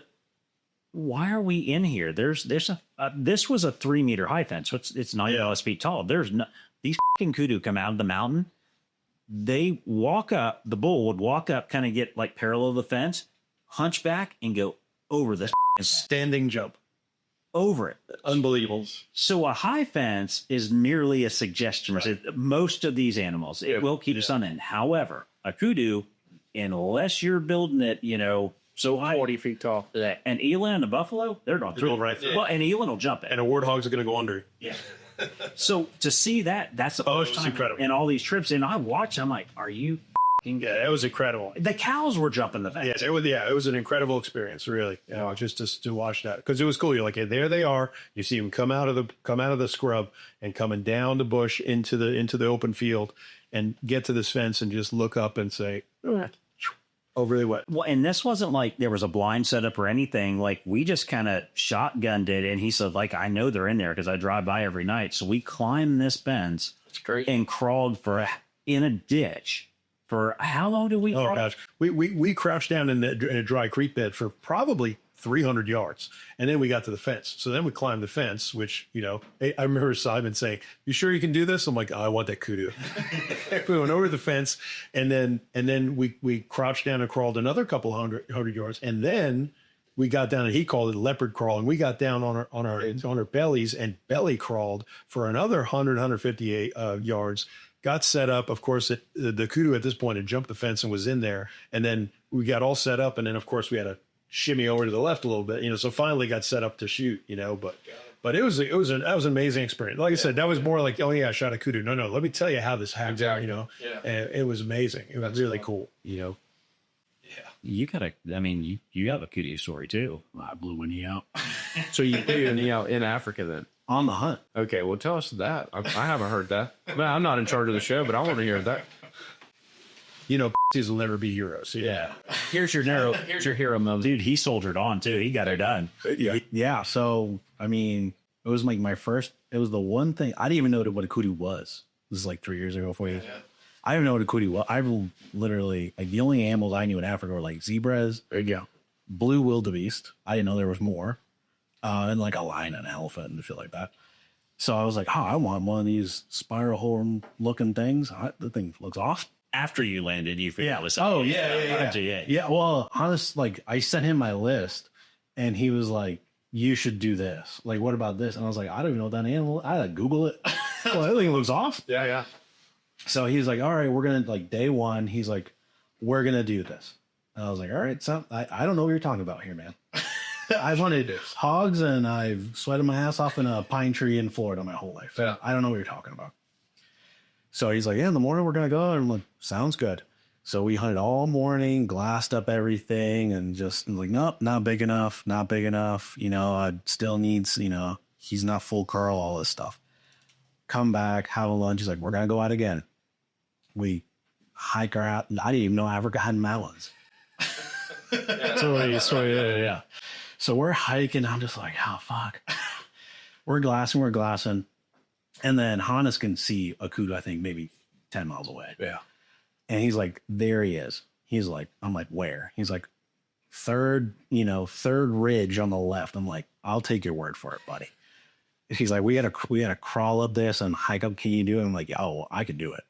So we're going underneath these thorn bushes that are they're just hypodermic needles hanging off these trees. Everything that story. Yeah. So we're going and everything and all this stuff. The one flat rock on there has thorns all over it. So I'm just like, well, cowboy up. Yeah. I just lay on top of it. Like, whatever. Okay. He calls it, he stops it, drilled it, crushed it at 280. So I'm like, all right, also high-fiving him, all this stuff on there. He's like, all right, now I go get it. And I'm like, what do you mean? And I'm on another ridge. The kudu's lying dead on the other ridge, and it's straight down and straight up. You know, and we had to jump a creek, all right, to get there. So we're hiking down, jump the creek, and I'm going up. And like, he's like, all right, now we got to puff it 800 yards up. I'm like,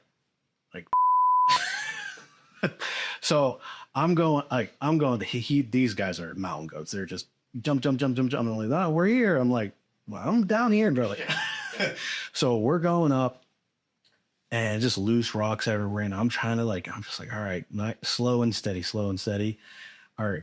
I put my foot on a rock and, you know, lift up, and all of a sudden it goes kapow. And I'm just like, my knee's but I still have 200 yards to get to my kudu. So I'm just like, whatever, adrenaline will dump, and I'll just, you know, I'll just figure it out. You'll pimp limp your way up. Yeah. So I get there, and I'm just like, you know, like half like crawling up. I'm like, it's not too bad. You know, like my knee's supposed to be this sore.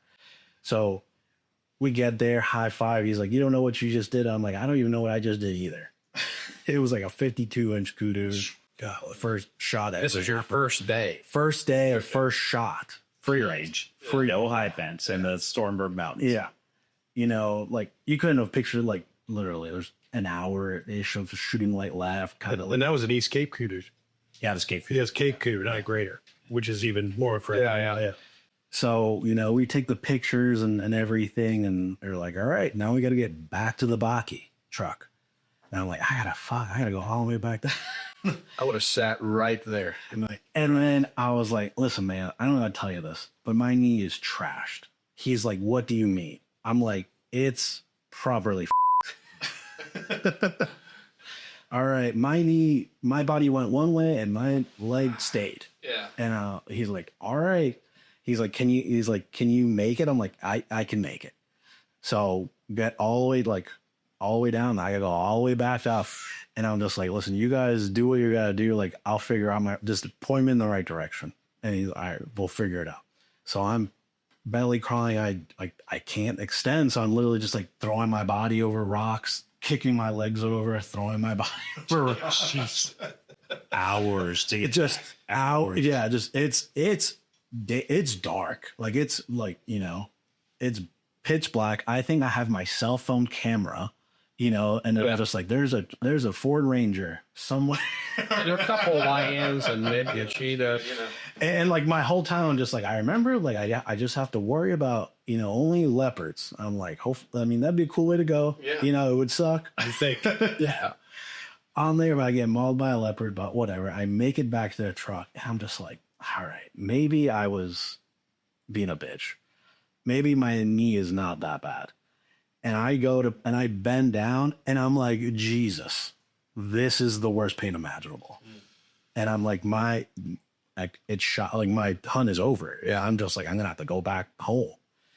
And, you know, get back to the camp, high five and everything, and all this stuff. And I was just like, dude, if it was worth it, me blowing out my knee and everything, it was, you know, it sucks, happened day one, but hey, at least I got the one animal I thought was cool and stuff. And the rest of the night, I'm like Googling, like, what do I do? Like, how do you know if your meniscus is torn?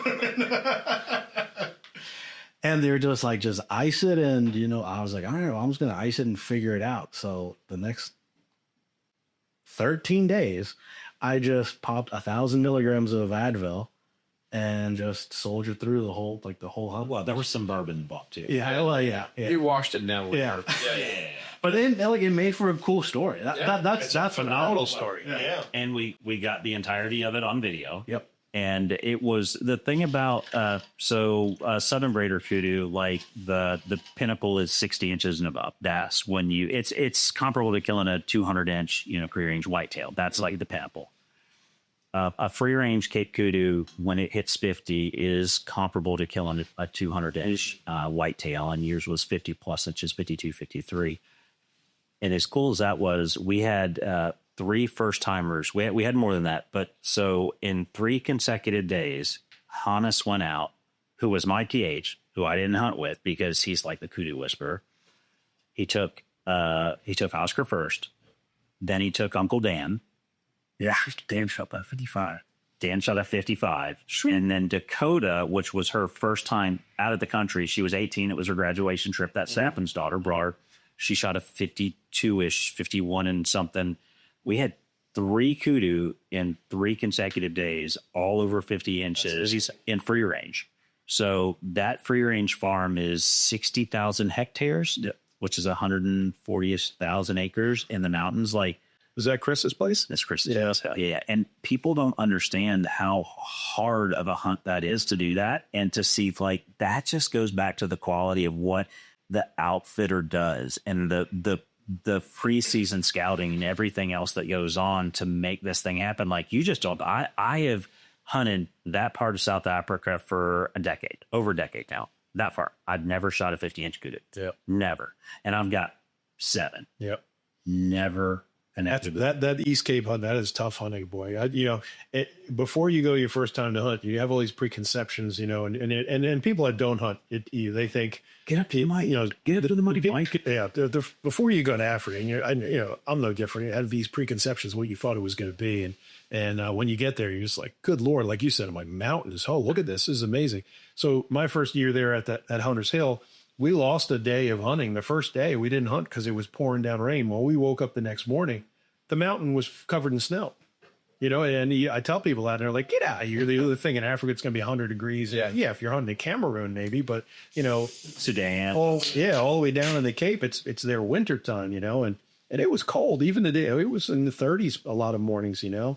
But it's amazing, you know, and it's the old cliche of it gets in your blood. And, I mean, I can't imagine not going. You know, I'm already booked to go back next year. You know, it's just I can't imagine not going there.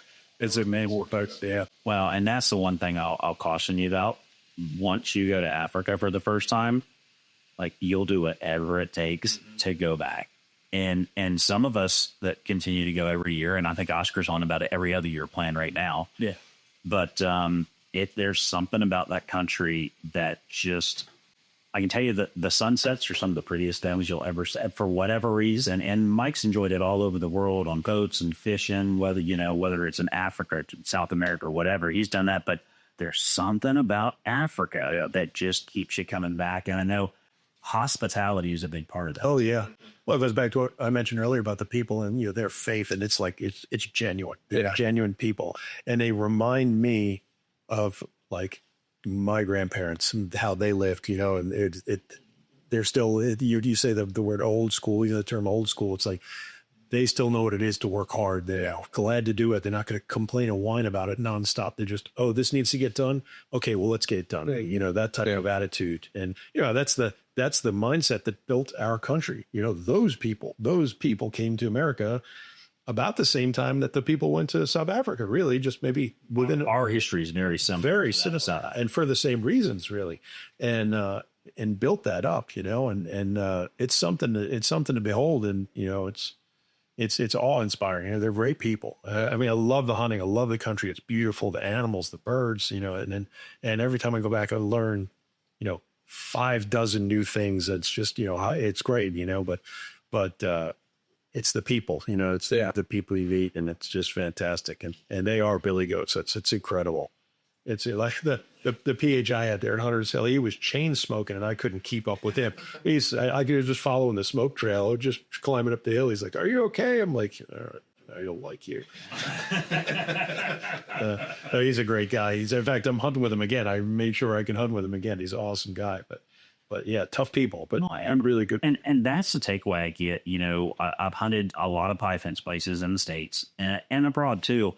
And it's, you know, that's one thing it's one thing that sets places apart is the hospitality and experience. And I think if some of these places would focus more on the hospitality and experience side and bonding with their guests and that hunter, you'd get less of these turnstile type operations. Sure. The problem is those turnstile operations are profitable. Sure. At the end of the day, right. That's how life revolves around the dollar. Yep. And I see it, you know, I always equate it to like the charter boats that used to be right there in Bahia Mar Marina in Fort Lauderdale. They catered to the people that were transitioning on and off the cruise ships. They didn't care if they were going to see those people again. Get them on, get them out of there. Try and get as much money out of them as you can through various channels. And, you know, it doesn't matter. And a lot of times the whole, you know, with the charter boat captain, the old gruff charter boat captain yelling and drinking a beer and all that. Some people might think that's great, but the vast majority of the people, you know, you have a family coming on a boat. I want to have a good time. You have to cater to it. And at the end of the day, whether it's hunting or fishing, it's the entertainment business. And if people are not having a good time, I don't want to get yelled at by my guide. Yeah. You know, I had a bad experience years ago. I went out to New Mexico to go shoot an elk with a bow. And, you know, my guide was drinking beers at 4 a.m. on the way to go hunting. And, you know, he wanted me to take it. The only bull I had in front of me was at 94 yards. And he was like, "Man, I can't believe you didn't try it." And I was like, "Well, I told you that's beyond I know I can't hit that. And if I did, it would be luck. And I would probably hit it somewhere and just hit it. Yeah. And if you hit an elk, your hunt's over." Oh, yeah. And it became readily apparent to me, that was his end game. Get me done so he can go to the bar and hang out. Because every day he's like, "Oh, you want to go to the bar for lunch?" I'm like, "No, I want to go back to the lodge. I paid for the lodge to have lunch, you know." But, you know, and I'll never go back to that outfitter, you know. And I know in my charter business, you know, you came and fished with me all the time. And that's how we actually met. I tried to make it a good time for everybody, you know. But satellite radio, playing my yacht rock, you know, whatever people wanted, you know, and just make it fun, you know. Still got to catch fish, but you got to have fun doing it. So, I don't know. That's my 2 cents. It's the same with the hunting for sure. That was like a 45-minute tangent, by the way, that we just went down. We went down a rabbit hole. You bring stop. So we were talking about, the ugly side of the hunting industry, and then we just did a puff piece about hunting and after. Yeah, but it segues into it because, like I said, those guys, they understand that they understand the camaraderie of it, and they understand that, you go to Africa, you're there for a week or 2 weeks or whatever, in your case longer, but you want to have a relationship with these people. I'm just texting all the time, and like that guy talks, like he's like, oh, send me pictures of fish. I just went up to New York and went tuna fishing, caught this gigantic bluefin, and he loves seeing pictures of it. And, oh man, that's amazing how big, and blah blah blah. So it's really cool, Yeah, it's like out having a pen pal, Yeah. Yeah. Well, and I think there's a lot that I think as an outfitter, especially in the States, there's a lot to be learned from that business model, how they do things over there. Because if more operations operated like that, then, they keep people coming back. Yeah. I think those outfitters, the ones that do it the right way. I was talking to Nancy the other day because I hunted with her, for 5 days. And I think they're up to like 87% of their clientele is return business. 87%. That's amazing. And if you take care of people and you show them a good time, that's what's going to happen. And Avula, for example, they're not the cheapest out there by any stretch of the imagination, but people will overlook that for the experience and the time that they're having. Yeah, money matters to everybody. However, if you're going to have the best time of your life when you go, does it matter quite as much, kind of thing? But all right, well, we're going to move on because we really get off. But back to that, though. So, back to the hunting industry. So do you think, and I'll leave this open, do you think you jealousy, cloud chasing, or insecurity, is that where the hate comes from? Is that what drives the hate? What is it? I think oftentimes that is the case. I see it, and we all see it on social media, these beefs between, what was the one guy called horn stars. I get a kick out of that, but it's kind of sad because it's a hunters attacking hunters. And, this guy put a high fence deer on his farm and then claims this and that. And at the end of the day, who cares? It doesn't matter, Yeah. I know a lot of people bash on Lee Lukoski, he's built his brand and whatever. And, I watch his shows, his wife's not hard to look at, but as long as she's not talking. You beat me up.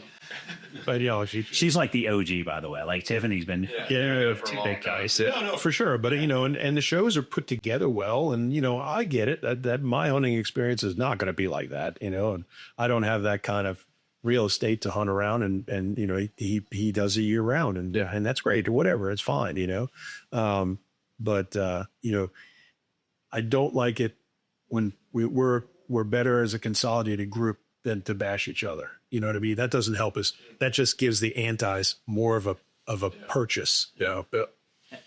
That is perfect in that the antis and the super leftist mindset, there's so many people trying to attack what we love and what we do. We don't need to help them. Yeah. But that's what we're doing right now. And I see it more so now than I have. And maybe just because of what we do that it's more apparent to me now, but I see it constantly. And like I said, at a younger age, I was guilty of it. Like, hand a guy, I did it. I was that guy, but I saw the white, and I realized, man, that's no way to live. Be happy for somebody, sure, right? And people can't, I don't know if they're not capable, or I think you're onto something with the jealousy part. I really do. Well, if you think back to those moments when you were feeling this, what was going on in your mind? What was actually, because we're all the same. We're all full of pride. We're all full of jealousy. We're all, born sinners. So what, when we think back to those moments in life, what were we feeling? Well, and I think, for me, and I'll answer that honestly, I think, seeing some of these big deer that people that I know now have shot, and, they go to some of these high fence outfitters, it must be nice to be able to drop 20 grand and to just go kill a, 250 if you want to.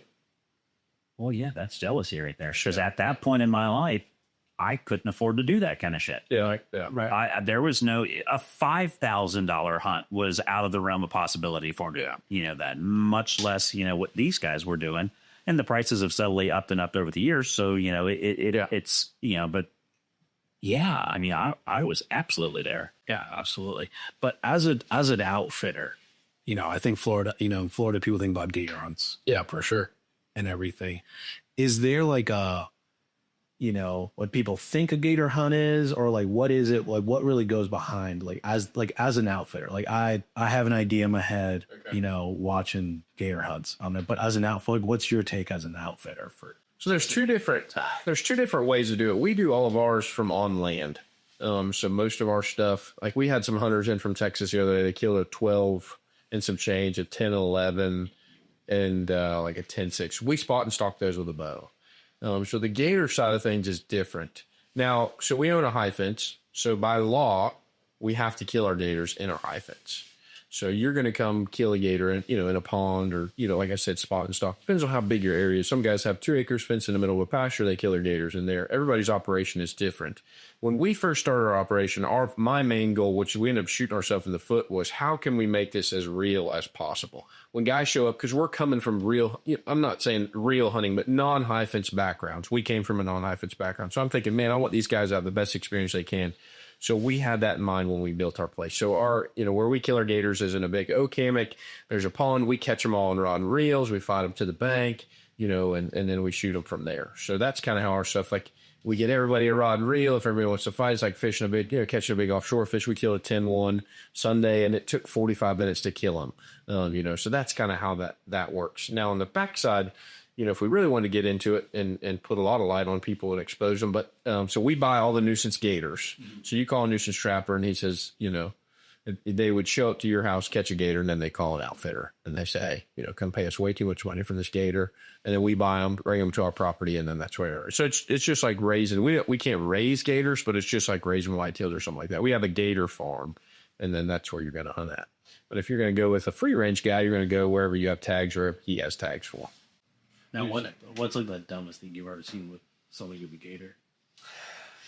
Oh, I had a client pull a gator onto me the other day. That was great. They had killed their gators, and their gators were the same bow hunting guys. I actually don't know if these were these guys or not. I can't remember. Anyway, they had snagged like a little 6-footer, and I went down there to unhook it, and he pulled. 6-footer's 50 pounds or whatever. He pulled the gator, and I'm like down in the water trying to grab this gator. He like dumping, I'm like freaking out. I mean, 6-footer's still going to suck. It's not going to kill you, but you're not. 6-footer's fast. Yeah.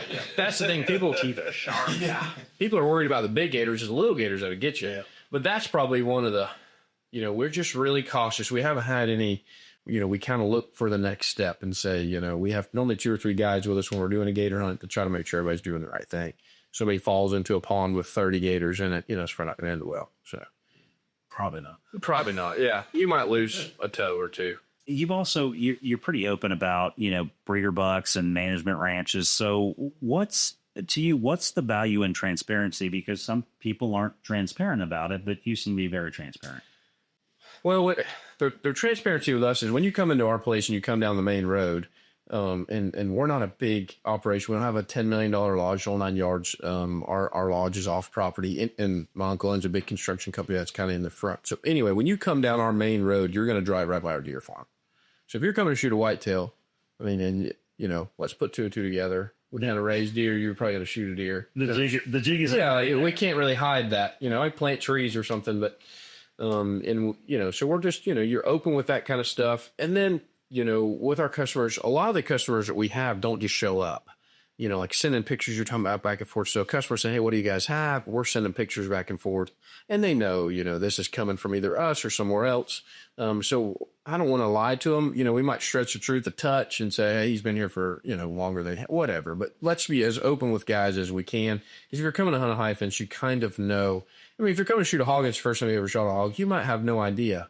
If you're coming to shoot a $15,000 whitetail, you've probably done that before somewhere else. You're not an idiot. And so why would I lie to you? It's not making, I'm not gaining anything by that. So, and there are some guys that are trying to hush, but, that's not us. Do you think, and this kind of goes back to the previous, but do you think that, social media today especially has created this unrealistic expectation for I'll air quote what a trophy is, because if you turn on YouTube or you turn on the Sportsman's channel or on and on and on, I could list 50 of them. You see these guys out there and everybody's killing a giant, right? Is that, to me, that's unrealistic. That's in the real world, in a free range environment, it's not going to happen like that every single time. But these are how these people make the money, right? So they need to show that. But because of that, has it created an unrealistic expectation of what deer hunting in general is? I think so. I think so. It's not necessarily the fault of the people making the production, because, if you have any common sense, you understand that, that half-hour show you watch probably took a week and a half, for the film. Same thing with a vision show. You try to put something together. Or longer. I mean, sometimes it's your third or fourth, right. To that farm to try to connect. But I think you couple that with social media, and you can, click on infinite amount of channels of different people in different places doing it. And it's like, well, that's the standard, and, you go shoot a 125-inch deer and you feel like you're going to get shamed for it. Where if it's your biggest deer, that's your trophy, that should be great, and honestly, shoot, a lot of people don't have that, and I think that it does lead people to say, oh, well, this is what it's all about. You sit in a tree and the thing walks out and boom, you shoot, and that's the end of it. When it's really just, that's the, like you were talking about earlier, sprinkles on the cake. Oh yeah. There's a lot that goes into it. And you got to remember, that's those people's job. You're not hiring the worst contract you've ever seen to put 3 tiles down and leave. I mean, his job is to come in and remodel your bathroom. Their job is to kill the biggest animal they can for your enjoyment. And those people have more access to land, property, things that they can do that. So I have a buddy that I'll slap him because he's passed more 130-inch whitetails in Florida. Oh, because it'll be bigger next year. Like, you're an idiot, and he won't see that deer again but you haven't killed a deer in 6 years. Shoot the deer. Anyway, so you got those guys that take it too far. But if it gets your heart pumping and it blows all your blood clot, shoot that sucker and have fun doing it. Well, I heard a show with Mike Waddell one time, and he said something about this effect: the people always passing these deer saying, he says, I raise children, I shoot deer. I said, if that's what you want to do, then do that. Yeah. And that stuck with me. And I think Waddell's a good example of that too, because he'll shoot 110. Yeah, it's like, as long as it's mature, he's smoking. He doesn't give a shit. Now, he ain't gonna shoot a 2-year-old, but by God, if it's mature, and he's coming from Georgia and an area where they do get some big deer occasionally, but not it's not like hunting in Ohio or Idaho or Illinois or Kentucky for that matter. It's all geographically based, but I think in that the people, because they watch these shows and everything's about inches now, right? Oh, it's in the title of the thumbnail. I shot a 186 free range giant. I shot a 193. Everybody is looking at inches and stuff. Yeah. Listen, if it makes you happy to shoot an oven, shoot an oven. Yeah. If that spike, if you get so excited that you're shaking in that tree stand when that spike walks out, and that's what you want, shoot spike. Yeah.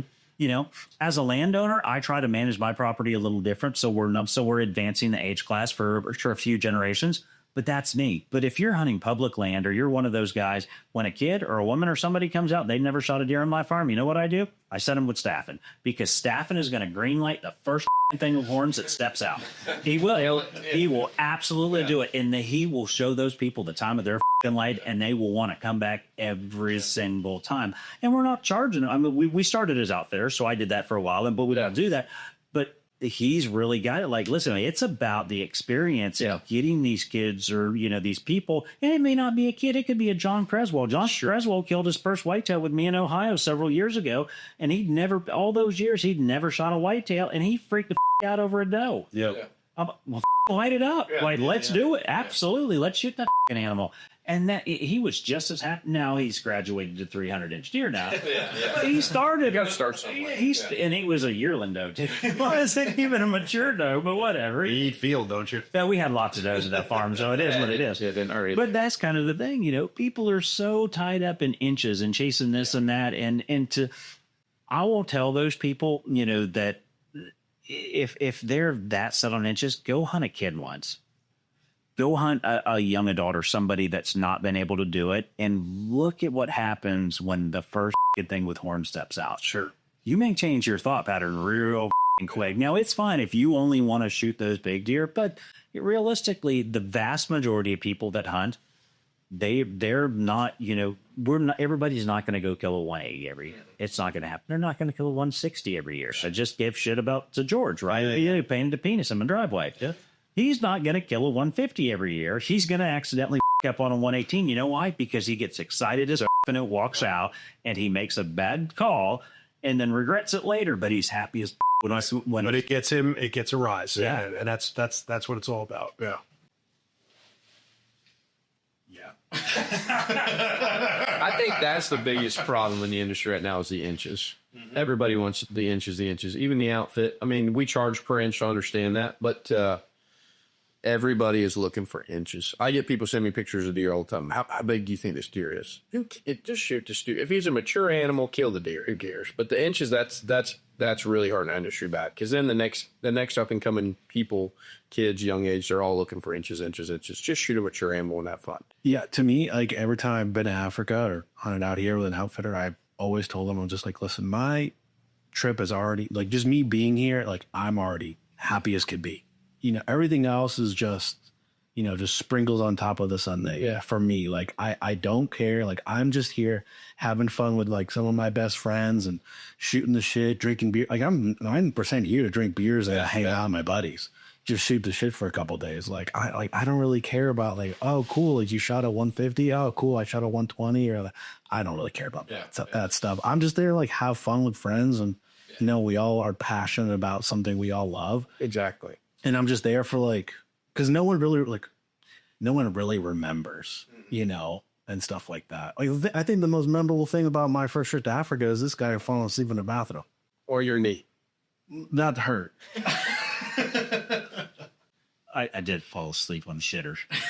He was wore out. And also Florida, I mean, if you realistically, you shoot a 100-inch deer, that's a registry buck. Oh yeah. If you shoot a 65-inch deer in Florida, you don't public land, I mean, awesome, dude, kill it, And It's just I just like the story. Like to me, like it's just like the stories behind, like, what's the story on that deer? Yeah. And like that's it. Whether if it was, oh, we went out to this high fence place and then we all got, up drunk and all, and all this stuff, or the funniest thing was he actually missed a deer and stuff. That's what I think is like, that's an important thing. Like I have a serious taxidermy problem, and everything that's on my wall, fish, bird, animal, there is a story. Oh yeah. That animal has a story where no matter what it is, and it's always a great story. Let me tell you about that. Let me tell you what happened. Teddy was with me, and then I shot a wood duck, and then he shot my dead wood duck. What are you doing? So it's just there's a story behind every single animal there, and that's what makes it special, Yeah. If you were just like, oh yeah, I shot that kudu in South Africa.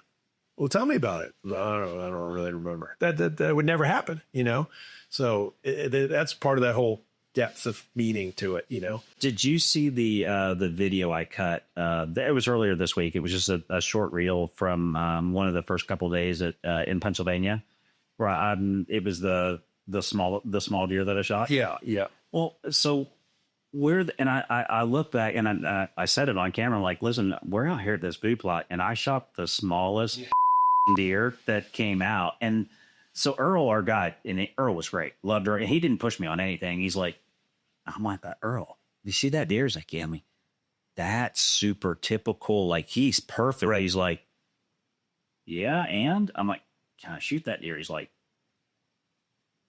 yeah, you can shoot that deer. Like, but people normally climb to the forest and not like he was perfect. He was super typical. I think he ended up, I don't even know what he scored, but he was just perfect. Like, he was a beautiful. Yeah. And I love that deer. And he's like, and then we're laughing about it. And, I made the joke, I could kill this fall deer there. And I was like, yeah, I cut some of it out too. I didn't want to give him shit, but they're like, yeah, I like that deer. That's like, I wasn't out there to kill I wasn't chasing a 300 or a 250 or whatever. I was having fun with my friends. Staffin was in the blinds. We were having a little drink, enjoying ourselves. And now we got a great story to tell. And Honestly, I don't even know what the that deer measures. Like, I don't know that I gave a shit. I'm sure they told us because, that place on the iFence section of it, like you pay by the inch, but sure, I didn't give a shit about the inches. Like, I like that deer and I wanted to shoot it. But all right, let's dive into something a little different. So we're talking, let's talk the faith abide, religion, politics, and the outdoors all wrapped up in one juicy topic. So we'll start with, did politics hijack faith and the hunting? What comes to mind immediately is former New Jersey Governor Murphy with the bear hunt. And he made it his platform to say that he was going to stop the bear hunt in New Jersey. And they put it on the ballot. And of course, everybody voted with their heartstrings, and people did biology with their heartstrings. And then I think the bear attacks went up to the highest ever after that because nobody was hunting the bears, and they're all in the neighborhoods there, just like, and see, you got killed. Yeah. You got eaten. Yeah. And, I don't know how the faith works into that, but maybe it's the opposite of faith. Maybe it's the whole secular crowd, thinking that they're scientists because they think that a black bear is a teddy bear, and then they have the power of the ballot, without having an inkling of how things are managed. Our North American or American game management plan is the best in the world. Is North American, Deletion model. 100%. I think it's fantastic. Whereas, when you go to Africa, you go to other places, a lot of places, the government owns those animals. They're not, these animals in our country, they're our resource, But as such, you get a situation like that where you have a politician who's preying on the people that he wants to vote for him. And that's in my estimation, an underhanded trick to get votes from suburban housewives that, don't necessarily have access to those animals. So they don't care about their kids being exposed to them, or the hunters that hunt them and utilize them and eat them. And, and by doing so, manage the resource. So, that's the best I can say, Tyler. I'm not sure about hijacking the faith, but it's like utilizing the faithless to get an end that they want. And that winds up taking hunting opportunities away from people. Yeah. So I'll go, I'll throw kind of a what if out. So, as a property owner, one of the things that's always chapped my ass is that I spend all this time and money and resources into managing a deer herd and growing a deer herd. And it's not just the deer. By proxy, all these other species flourish because of what we do. And then we have politicians that are in the state capitol that are making decisions and pushing agendas that affect me on a private piece of land, and they're determining what I can do. It's my God-given right to be able to hunt and fish and enjoy the outdoors. But now I've got politicians, and very similar to what you said, they run an entire campaign based on, this pulling on people's heartstrings about these cute and cuddly things. And that's dictating what I can do as a hunter and what I can do to feed my family. We were hunter gatherers. We colonized the New World. We had a westward expansion. And the only reason people survived was because of game, back then, before farming was actually implemented. And that sustained entire populations of people. And now the fact that politicians can throw these, random bills in pieces of legislation and determine what we do, I have a hard time with that. And what you were referring to is ballot box biology, 100%, which is horrible. That's the worst thing that could possibly happen, but it happens all the time. And then I think too, I've never lived in a big city. I've lived near big cities, but you get these people that live in these high rises in Manhattan or Los Angeles, or just you pick. And I actually had somebody, an anti-hunter, having a conversation with me about why I hunt, how can I go and fish and hunt? And it's cruel and this and that. And I said, well, do you eat meat? And they said, well, yeah. I said, you eat red meat? Yeah. You eat fish? Yeah. Where do you think it comes from? And the answer comes from the supermarket. I'm like, really? How do you think it got there? What's the origin of that meal? And I'll never forget this as long as I live. They said to me, well, meat is just something red in a package, and fish is usually something white in a package. I said, no. Somebody killed that animal, whether it was raised or it was caught wild or whether it's aquaculture or whatever it was. That was an animal whose life was taken so that you can eat. And that's okay. And it's, oh no, well, you know, as I said, and a friend of mine, as my friend, good buddy, my lifelong friend, his name's Toby Hansen, lives up in Savannah now. He used to be a boat captain and he hunts all over the world too.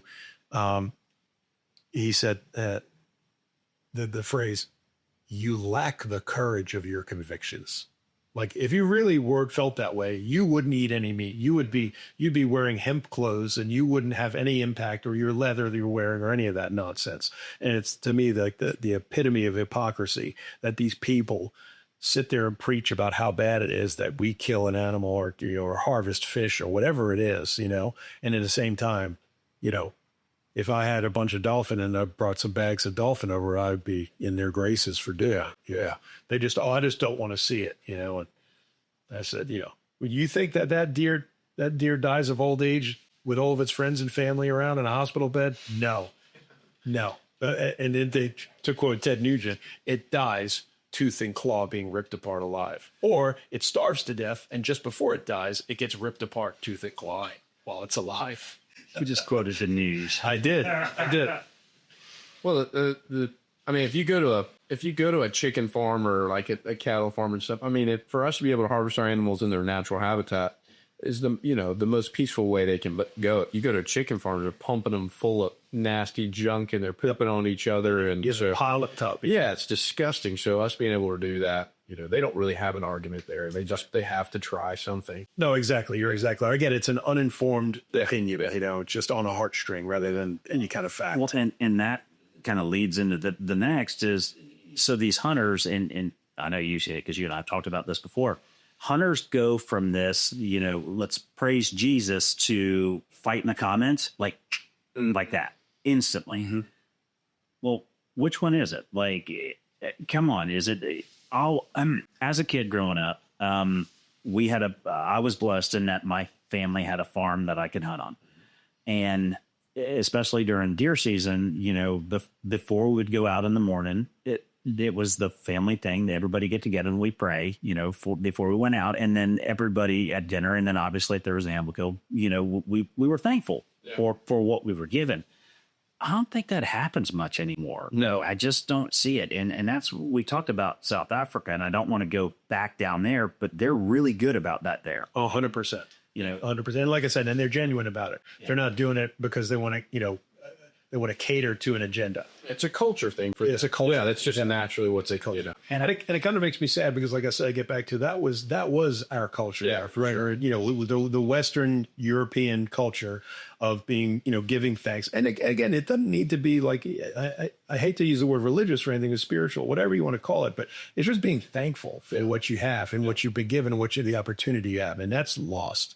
And then, you know, the entitlement, it becomes if it gets to society, look at today's society, you get these young people where they're entitled. They deserve it. They deserve it. You know, they're entitled, you know, and if you go out and you don't have success, then they're all angry. And I'm like, what are you talking about? You know, you're missing the mark. If you're a successful 5% of the time hunting, it's phenomenal. You know what I mean?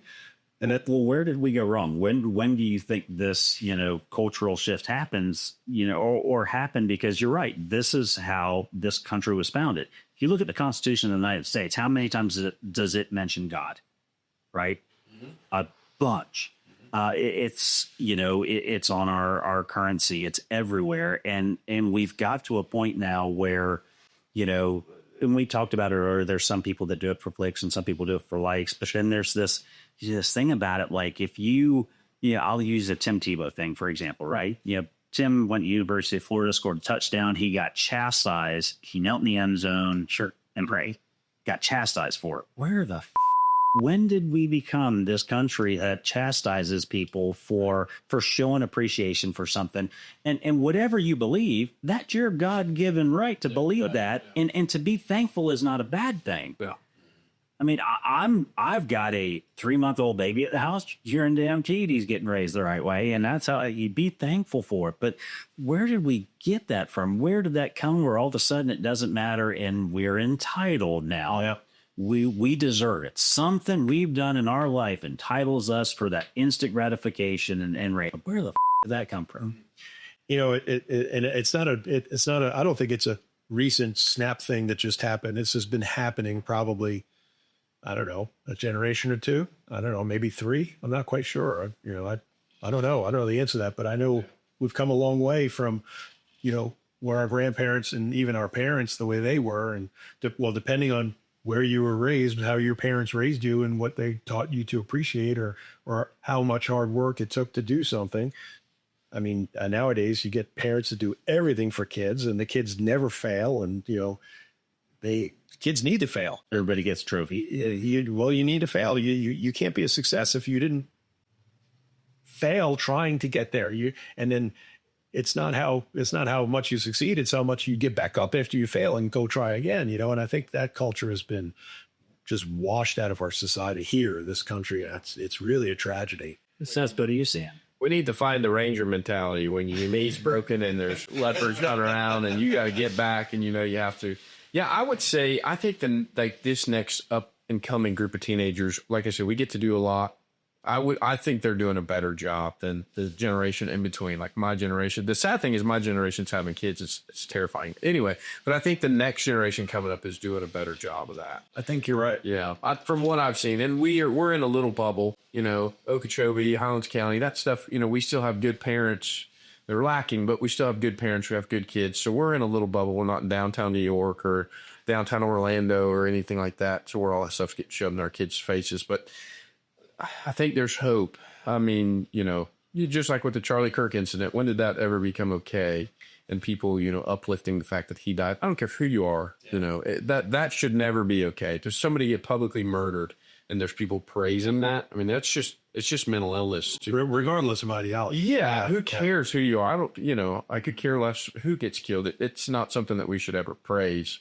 And so, and celebrate openly in the street. That shouldn't be allowed, So I'm praying that the next generation, has it figured out, but I'm hopeful for that.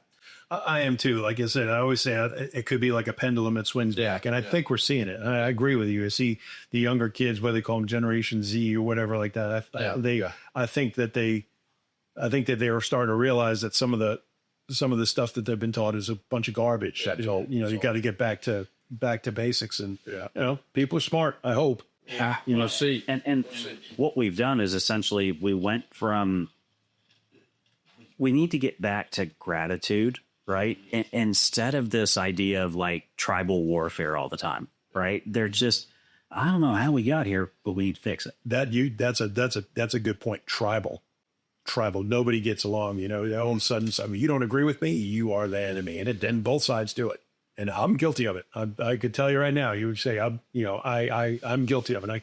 I catch myself all the time. Like, you can think whatever you want, as long as it's not impinging on my life and the safety of my kids and stuff. That's all good. But you see it in politics, where it was Ronald Reagan was running against Walter Mondale, and Walter Mondale made a crack about Ronald Reagan's age, and then Ronald Reagan made a crack about Walter Mondale's inexperience, and the two of them started laughing. And then they started laughing. They couldn't stop. And then they stopped and they walked out from the podium and they met in the middle and shook hands and hugged for a minute. Yeah. You will never see that now. You know what I mean? Now you got debates when I don't care who it is. They don't even shake hands. Yeah. Like, you are my mortal enemy. And it's that kind of hate. Not good for the country. That's the end of society if that keeps going and keeps growing. Well, that just goes back to get in. Then there's that hate inside the hunting industry where people want to pick on each other, beat each other up, like you said. I mean, tribal warfare. We're still a tribe. What is a tribe? We're a family. We're all like-minded. We want to do things the same way.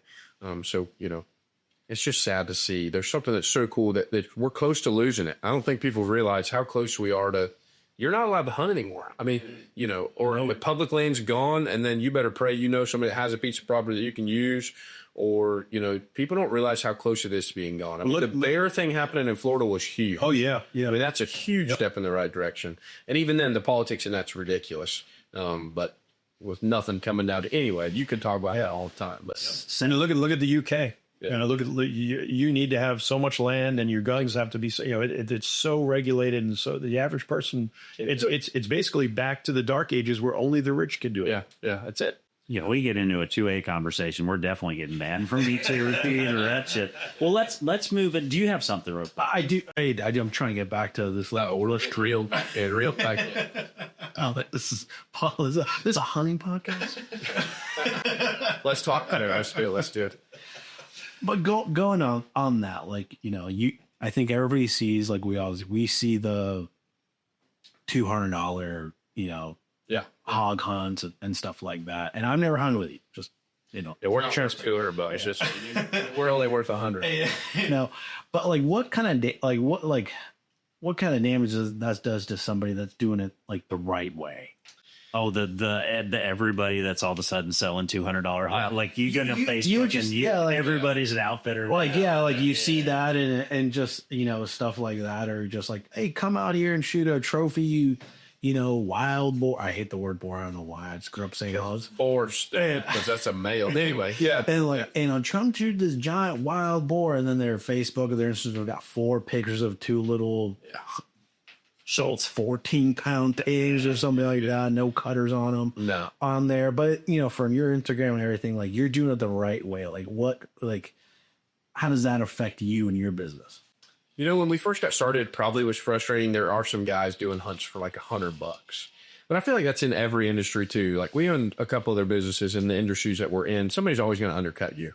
And if you let that get under your skin, 9 times out of 10, the customers that undercut you with, you don't want to have in the first place. And I think that's the things we had to realize. The guys that are going to go shoot a hog for $100, no offense, we probably don't want you there. You're going to complain because the waters are too cold or the seats are too comfortable. Like, there's going to be the cheaper the customer, the worse they are. I'm just being honest, you know, and we're starting to get away from that, where we're doing minimums on things and getting away from the cheaper guys. And I understand, you know, there's an aspect for that needs to be done. And, you know, not everybody go spend $1,000 in an evening or whatever. So you go shoot a hog for $100 and have fun doing it.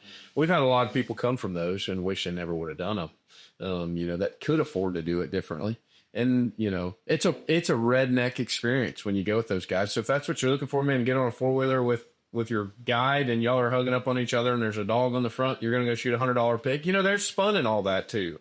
You're not going to get that experience with us. So if you're looking for the redneck wild experience, you're probably going to get it getting a hog hunt off of Facebook. I mean, that's just, you're not coming up to a lodge where there's Gator seat Can-Ams and we're getting it. You know, that's just, you're going to get what you pay for. And that's the same thing with it. So in the beginning, it probably frustrated me. You know, see people comment on stuff. Well, we'll do this for half price or whatever. But now I'm like, dude, you do your thing and have fun doing it. I think we're to the point now where it doesn't bug us as much. Well, based on that, it seems like you've cleaned up somebody else's mess before. We have cleaned up a lot of messes. Yeah. Or people charge, you'll charge $100, but it doesn't, you're going to go sit somewhere there hasn't been a hog there in 6 years. But they're going to get their $100 and they're going to drop you off for 4 hours. And, oh, no, I swear, look at these trail cam pictures that they erase the date off of, you know. So you get, you know, there's snakes in every piece of grass. So it just depends on where you're going to run. But yeah, I love people. And so that's why we try to do everything right, because I want to be treated right when I go places and do things. And I don't want anybody ever leaving and not feeling like, man, these guys took care of us. And so we love people more than we love the business that we're in. And I feel like as long as you can do that, keep that as your mindset. We hustle, we work hard, we make sure everybody's having fun, and we don't have to worry about those $100 guys trying to nip at our ankles and stuff. Well, how can a potential client tell who's legit versus not legit? Everybody's got a legit website. Be honest with you, pretty much every high fence I've ever been to has been started with somebody that has money in the States. Typically, people that have a lot of money don't want to cater to people. So you're going to go to a high fence that the guy probably doesn't really care you're there because he's got a bunch of money and he doesn't give a rip if you shoot something or not. So, or they have a business partner that has, like our aspect of things, we have a really good partner that works with us and we're kind of the face and the hardworking kids. You know, we're the good looks of the operation and, you know, he kind of comes from the back and helps us out.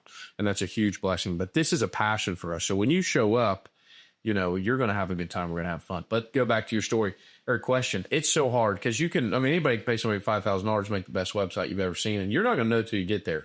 So I would recommend talking to somebody. Hey, where should I go? Who have you been with? How do I do that? And you know, word of mouth kind of experience on that because it's extremely hard.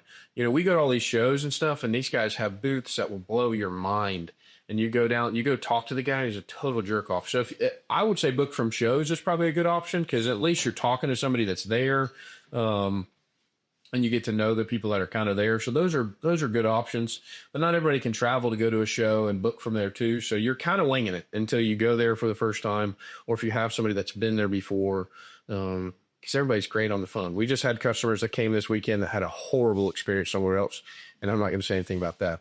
And so they came with us, and they're already getting ready to come back. So Well, and I've been to the shows too, so I agree that the shows are a good place to meet people.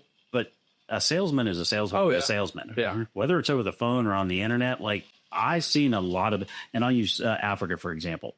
A lot of outfitters are starting to go towards a model where there is an American representative. Yeah. And you'll go to a lot of these booths now. You're looking at hunting, South Africa, Namibia, Tanzania, where, right? And there's an American guy at the booth and he's got it down pat, right? Yeah. This guy is a used car salesman, right? He is going to sell you that 1985 AMC Spirit, right? Mm-hmm. With spinners on it. And you're going to happily pay twice what you should have paid back in 1985. And so it's so hard, right? To tell because they're good at it. I mean, I've been gotten like they got me, and I know better, and I'm so like, oh man, this is something different. Yeah, I mean, so yeah, the shows are. I do like the shows because you can get out there, you can see what other people are offering.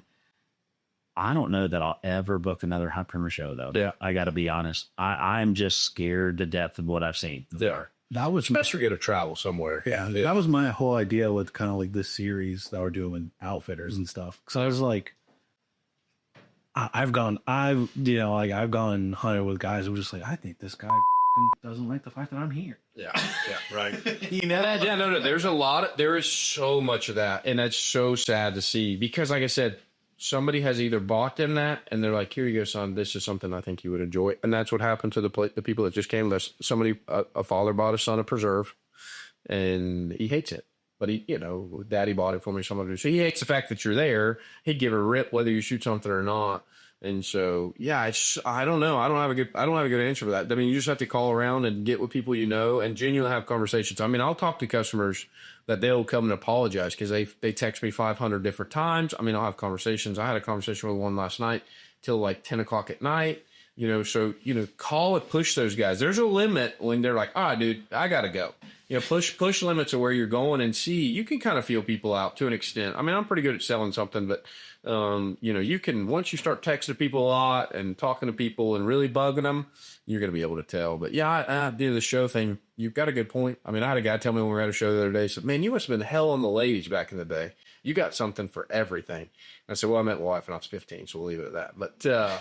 But yeah, so I mean, we're good at working crowds, and that's kind of our job. But yeah, just bug the crap out of them and see what happens from there. Yeah. I think, for me, and Oscar's right, it was really his idea to start highlighting, local outfitters, and I think that's a good thing.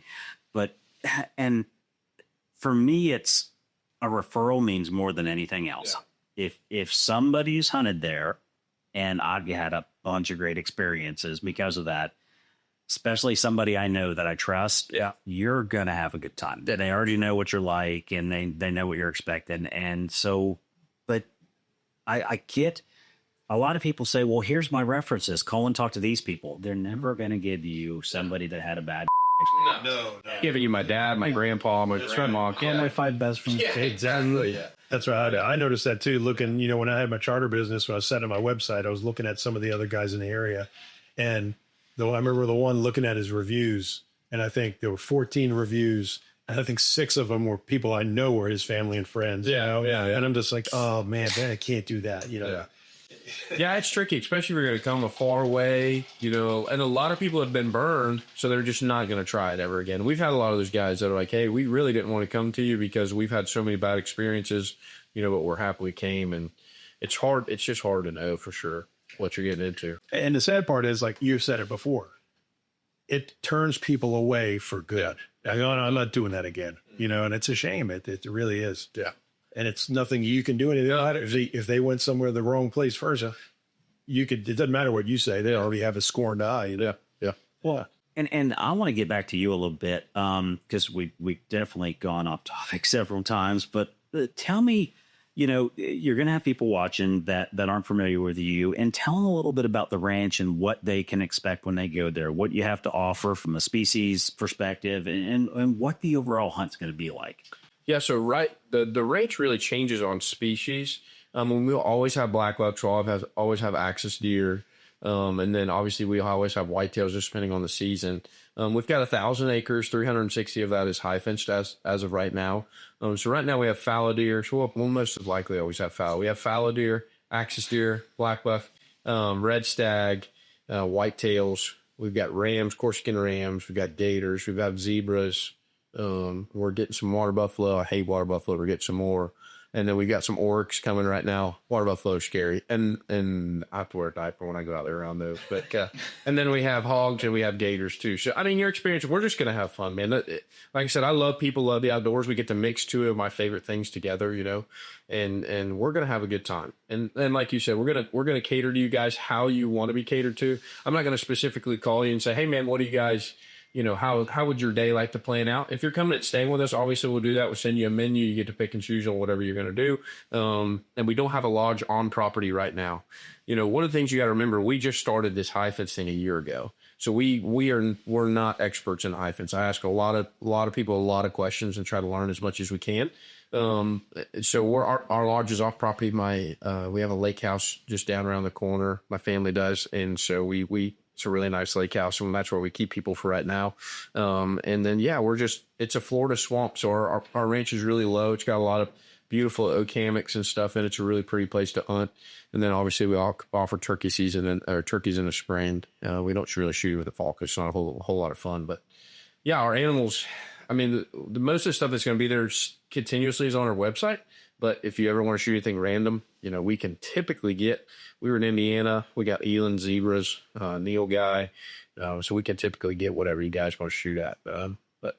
Yeah. What's a typical day look like? You book a hunt. What's it look like? So it depends on what you're doing. You know, most of what we sell a lot of hog hunts. So we offer 3 different ways of hog hunts. We do spot and stalks, we do thermal hunts, and we do dog hunts. We want to come kill hog with dogs. We don't do any blind sits anymore unless you're coming to deer hunt. You shoot some hogs or whatever. Or shoot at exotic, you're coming to exotic hunt, blinds. We figured out that's a no-go. And so if you're coming to shoot hogs, it really just depends if you can do spot stock. You know, we'll meet up at the office. Everybody signs waivers. You can't sue us for everything we're worth, which is about $6. And then we'll jump in the Can-Am and rock and roll from there. And so we try to do quality over quantity. So we'll make sure you shoot a good hog and come and kill a trophy hog. We're shooting men. I mean, I'll turn away more trophy hog hunters until we have like really good hogs worth shooting at and stuff. Whitetail hunts, you know, like this last weekend, the gentleman wanted to come a little bit later, him and his kids, so they came at 9:30. I went out and rode around and found some deer that they were potentially wanting to shoot at, so I kind of had an idea where they're going to go. We can get in. We put spot and stalks on both of the bucks that they want to shoot, and walked across a big hayfield. And the youngest one shot his buck at 200 yards. It was a super great shot. Had a wonderful time. And then we moseyed on around, shot the buck we went to the backside and killed another buck, spot and stalk on him. And the kid kicked his safety off. As soon as he kicked his safety off the deer, it was, you know, I know he didn't hear it, but it was just, he took off running. And so we, you know, spot and stalk for another 600-700 yards and we shot him like that too. So it really depends. We'll put you in a tree stand for that kind of stuff. If you want to sit in a tree stand, most of our hunters this year have been bow hunters. So talk about hands and knees crawling. I had a guy, we were sitting in a ground blind over a protein feeder and the bucks were way off and weren't coming to the feeder. So we got off and belly crawled in wet Florida grass, hay field. The grass is 4.5 foot tall. So, you know, we'll do whatever you guys want to do. We're just there to have fun. Well, exotics have started to become such a big part of, you know, the hunting market, especially in Florida. You know, what is, you've got eland, you say you're working on oryx, you've got all these other species. What's your most popular species? Probably axis deer. Yeah, axis deer and whitetails, we haven't really had much of an issue selling. We've killed some black bucks. Rams, people love to shoot rams. It's a pretty inexpensive deal. That's become new. I talked to a gentleman at Black Boar Lodge down in LaBelle. If you guys want to go to a good place, that place is awesome. Anyway, they've told us a lot of stuff. They do a lot more corporate style stuff. They're like 2,000 acres high fence. It's a beautiful place. That's goals for where we want to be. So I'll shout them out because they're really good guys. We chuckle because my business partner and his father-in-law just shot a pretty good buck, like 3 weeks ago there? Oh, is that your... Okay, I got it. We saw that his mount came in yesterday. Oh, okay. I was down there last night. Yeah. And we were down there getting some stuff. Anyway, so he's mounts there. I don't know if you know that or not. It was like 386 or something, right? No. He didn't shoot one like that. No, his was two and change. Okay, were they together at Edwardy? No, he went with another guy. The other guy, did he kill an ibex? Yeah. He shot an ibex. And Ibex is done. Yeah. and then shot a whitetail. So Yeah. So that's a really pretty place. Awesome place down there. Those guys are great people. he didn't bite me. He did invite you. You can come. He did. Well, yeah. We'll invite you. Just bring a rifle and your checkbook. We'll have some fun. But yeah, so rams have become really popular because it's $1,500 to shoot a ram. So a lot of guys are, which is still money. But a lot of guys are shooting rams. But axis deer are super popular. Fallow deer are starting to really hit hard. The funny thing, if you watch Texas and just do what Texas is doing a couple years later, it's coming here. Listen, you hit it when you said Corsica because we went to Triple P a couple years ago in Texas. The invite from an outfitter again, and it got sideways for us. We ended up shooting a lot of shit, but I got introduced to those rams. Oh, they're fun to shoot. Oh my God. Those things were so cool. Have you seen I've got a black and a white Corsica there, and I've got a Hawaiian there and some other I'll show you some pictures of some stuff we just got yesterday. We won't talk about it on here, but I'll show you some pictures, cool stuff. But yeah, the rams are fun. And up to that point, I was like, yeah, whatever. Like I saw them, like they, sent this flyer out, and we co-sponsored the event. It was man camp and shit like that. And it was fun. And then I saw them, like, dude, I want one of them, and they're affordable. Yeah, for days really are. Yeah. And like that's another thing. Like, I mean, there's all these different species in Florida. You can hunt year round. Yeah. That's the cool thing about us. You can't hunt whitetails, but yeah, we can always shoot hogs. I mean, we do a lot of hogs, and that's what we started with. So we started our deer farm. A little backstory on us. We started our deer farm. We had no idea what we were doing. We bought deer from Lee down south. A lot of you guys might know him. And Lee. Yeah. I would like to say Lee. Anyway, hopefully that listens. Anyway, he's good. Anyway, so we started a deer farm, and He comes up every. yeah, and not in a good way either. But It's your words. yeah. No, he's right. Never again. Anyway, that's enough of that. But so we started a deer farm. I have a great story about that from Lee. We won't share that on here. And so we started raising whitetails, and me kind of trying to find other things. I said, man, why don't we start shooting hogs just to offset some of the costs on us feeding these deer? So we got into shooting hogs first. We had a field fence, like 100-acre field fence. And then we started our high fence from there because we're like, hey, why would we sell these deer to a preserve when we can just shoot them ourselves? We got the property, so we might as well do it. And that's when we jumped into high fence. And we thought, we're just going to sell whitetails. And we had way more exotics in there before whitetail even touched the dirt in there. So exotics have been fun. It's been fun. Who would ever thought, like you're saying, who can shoot wildebeest in Florida? We didn't know that either. And then hey, we're shooting, a 12-foot, 2,000-pound eland. Who would have, that kind of stuff's crazy. And we got zebras running out there. We had no idea you could do that. How much is a zebra? Yeah, we can't technically shoot zebras. I was going to, so what did you say to the animal? I also went back to, I thought it was, They can't shoot zebras. So they're more, so we can harvest them for meat. The owner or the workers of the preserve can harvest the zebras for meat, but you can't come out and shoot a zebra. What's your favorite meat, South Africa? Zebra. Well, we'll come out. We'll put you on staff for a day. You come just. He'll be your peg. Yeah. So I'll $10.99. Yeah, always looking for an angle. Yeah. I'm a chef. I listen. Now he is though. So brother here is a Michelin trained chef. So not like a, like a real deal. Not like some Chef Boyardee shit. Like real. But like that's my zebra is my favorite, followed by giraffe second. Whatever I draw, and that's really good. Giraffe here. Porcupine is really good. Like that's a great thing about. Yeah. Let's put it this way. I've never had anything bad in Africa. Yeah. No. Nothing, including the liver bite, appetizers. That was eland. That was a lemon. The lemon. Worst thing I've had is eland. But the bull that we shot was massive. We took a horse trailer to Indiana and got him, and his horns poked the canvas. Jeez. Like we come home. That's a funny story. I don't know if we want to get off topic or not. Yes, we are. Let's go. We're here on this. So we're idiots, and we go to. Oh, that's a great. Yeah, we're idiots, and we go to Indiana for an auction. We have no idea what we're doing, and so we take an open stock trailer to get zebras, an eland, and a nilgai. So you're thinking we're coming down interstate, whatever, With this in the back. Yeah, with an open trailer. Zebras in there, an eland, which looks like a Nobody knows what an eel is. It looks like a pterodactyl in a trailer. Hightail. Like, what the heck is this thing? And a Nilgai bull. So it's the biggest antelope in the world, the second biggest antelope in the world, in the back of the trailer, and zebras. Imagine the amount of crap. The first place we stopped, I had to run old people. They were like, I mean, they're wild zebras. They're freaking trying to kill themselves on the front of this trailer because people are walking right up next to the trailer taking pictures. Not a wrecks we almost caused coming home. People did fly by you at 90 miles an hour. What was that? Back up. They're taking videos and stuff. We can't get over. I mean, it was a nightmare. When we left there, the Amish guy looked at me and said, you guys are going to be on the news. I was like, I hope not. We'll find out. But yeah, we'll never take an open trailer to an auction ever again. Yeah, so we're learning things as we go. We're just having fun. That's awesome. Yeah, that's great. And you're right with Elon. Aside, I had a really good Elon Wellington one time, and I think it was from a cow. Because And the Shaun my guy was good. yeah. It was like eating this table. It was horrible. Yeah, I could tell you what you don't want to braise Yeah. a Cape Buffalo. really. Oh my God, that is. Water buffalo, Asian water buffalo are rough too. We killed two.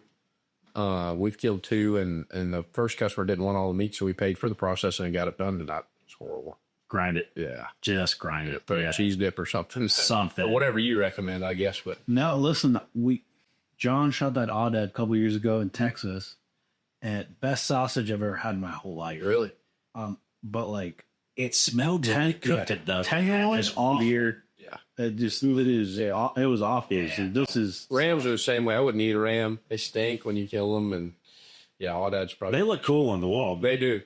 You can live on them. They taste. It's like eating goat. I've never been a lamb. I've never really liked. When you go to South Africa, you're going to get lamb while you're there. Yeah. And I don't know what they do. Oh my God. I've had some goat in Mexico and the Yucatan that was done really well. Really? It was good. Like we went back and got it, and we found out one day. Probably cooked in agave and stuff. you gotta like braise it. Yeah. You can't just Yeah, fry it and throw Everglades on it. Yeah, I've never heard that. Days. it was good. Did you notice remember like in what is it? What's the name of the town there in Guatemala that we go through right before we get to the lodge? San Jose. That's the port. Yeah. Puerto Pretzel. Puerto Pretzel. Yes. Yeah. So somebody makes a joke on the last trip, right? Like, so everybody's got something for sale on the side of the road, and there's these grills everywhere. And, there's these little animals that the size of a rabbit, maybe a little bigger. And I'm like, what the is this? And Antonio says, you don't see any cats around here, do you? What are you kidding? No, he's not. No, he was not. No. Yeah, I'm like, he's like, it's great. You got to try it. I heard mountain lion's really good. Yeah. I've heard Bald eagle is spotted Paul. Say no crane. Yeah, they don't. So but there's all that cool stuff. But yeah, the kick is off on these hands. But the fact that you could go to a place and you've got a ton of species. Most ranches in Florida, with few exceptions, don't have that amount of different species there. So that's a really cool thing too. Yeah, we've made a lot of phone calls, talked to a lot of people. We were down at Blackwater yesterday, getting some stuff, and Cliff pulled up and goes, You're burning some phones up. I said, yeah. He said, everybody I've talked to today, you've called. I said, yeah, man, we're just, we're trying to just make sure our customers, when they show up, like, what the heck is that? Let's kill it. And so we're pretty shot out right now. We've had some groups come through and kill a bunch of stuff, and we've been blessed. But yeah, we just have a Saltlick group come. Yeah. Come on. We'll have a bunch of stuff to shoot at. So yeah, it's just we've tried to, the famous saying is, if you don't have it, they can't shoot it. So we don't have any pure Davids. I think they look like I don't like pure Davids. So we haven't got any pure Davids, but we'll probably have some of those eventually. And then Lord only knows what we'll end up doing with expanding the high fence and stuff. But how much fallow deer? Yeah, fallow are asking for a friend. Yeah, I've got one shooter. We have one shooter left, and he's going to get shot here in the next little bit. But what's your price on a fallow deer? $4,250 is what we charge for a fallow. That's pretty reasonable. I paid $800 in Africa. There you go. We'll go back after the shoot. There you go. How much was the flight? Yeah. $3,000. You paid $3,800 to shoot a fallow. What was the day fee? Yeah. When you put it all together, it's let's not talk about that. Yeah. Yeah. So it's been cool. We're trying to get more wildebeest, like I was telling you earlier, I think. And that thing is so cool. Yeah, they burn through there. I mean, we killed those things in a heartbeat. So I'd love to have some more of those. What's your price point on wildebeest? We sold those for like $7,000. So that's actually way cheaper than I thought it would be. Yeah. Yeah, we try to... All blues? Yeah. Well, the one we shot definitely had some gold in him. I don't know how, but he was like a lighter. I mean, he's in the office actually. Anyway, so yeah, we try. We're not trying to shaft anybody. We'd rather have people come through and tell people about us, and just keep going from there. And I mean, our whitetail are priced competitively with everybody else, but not. I mean, look up hunting blue willow east of Florida.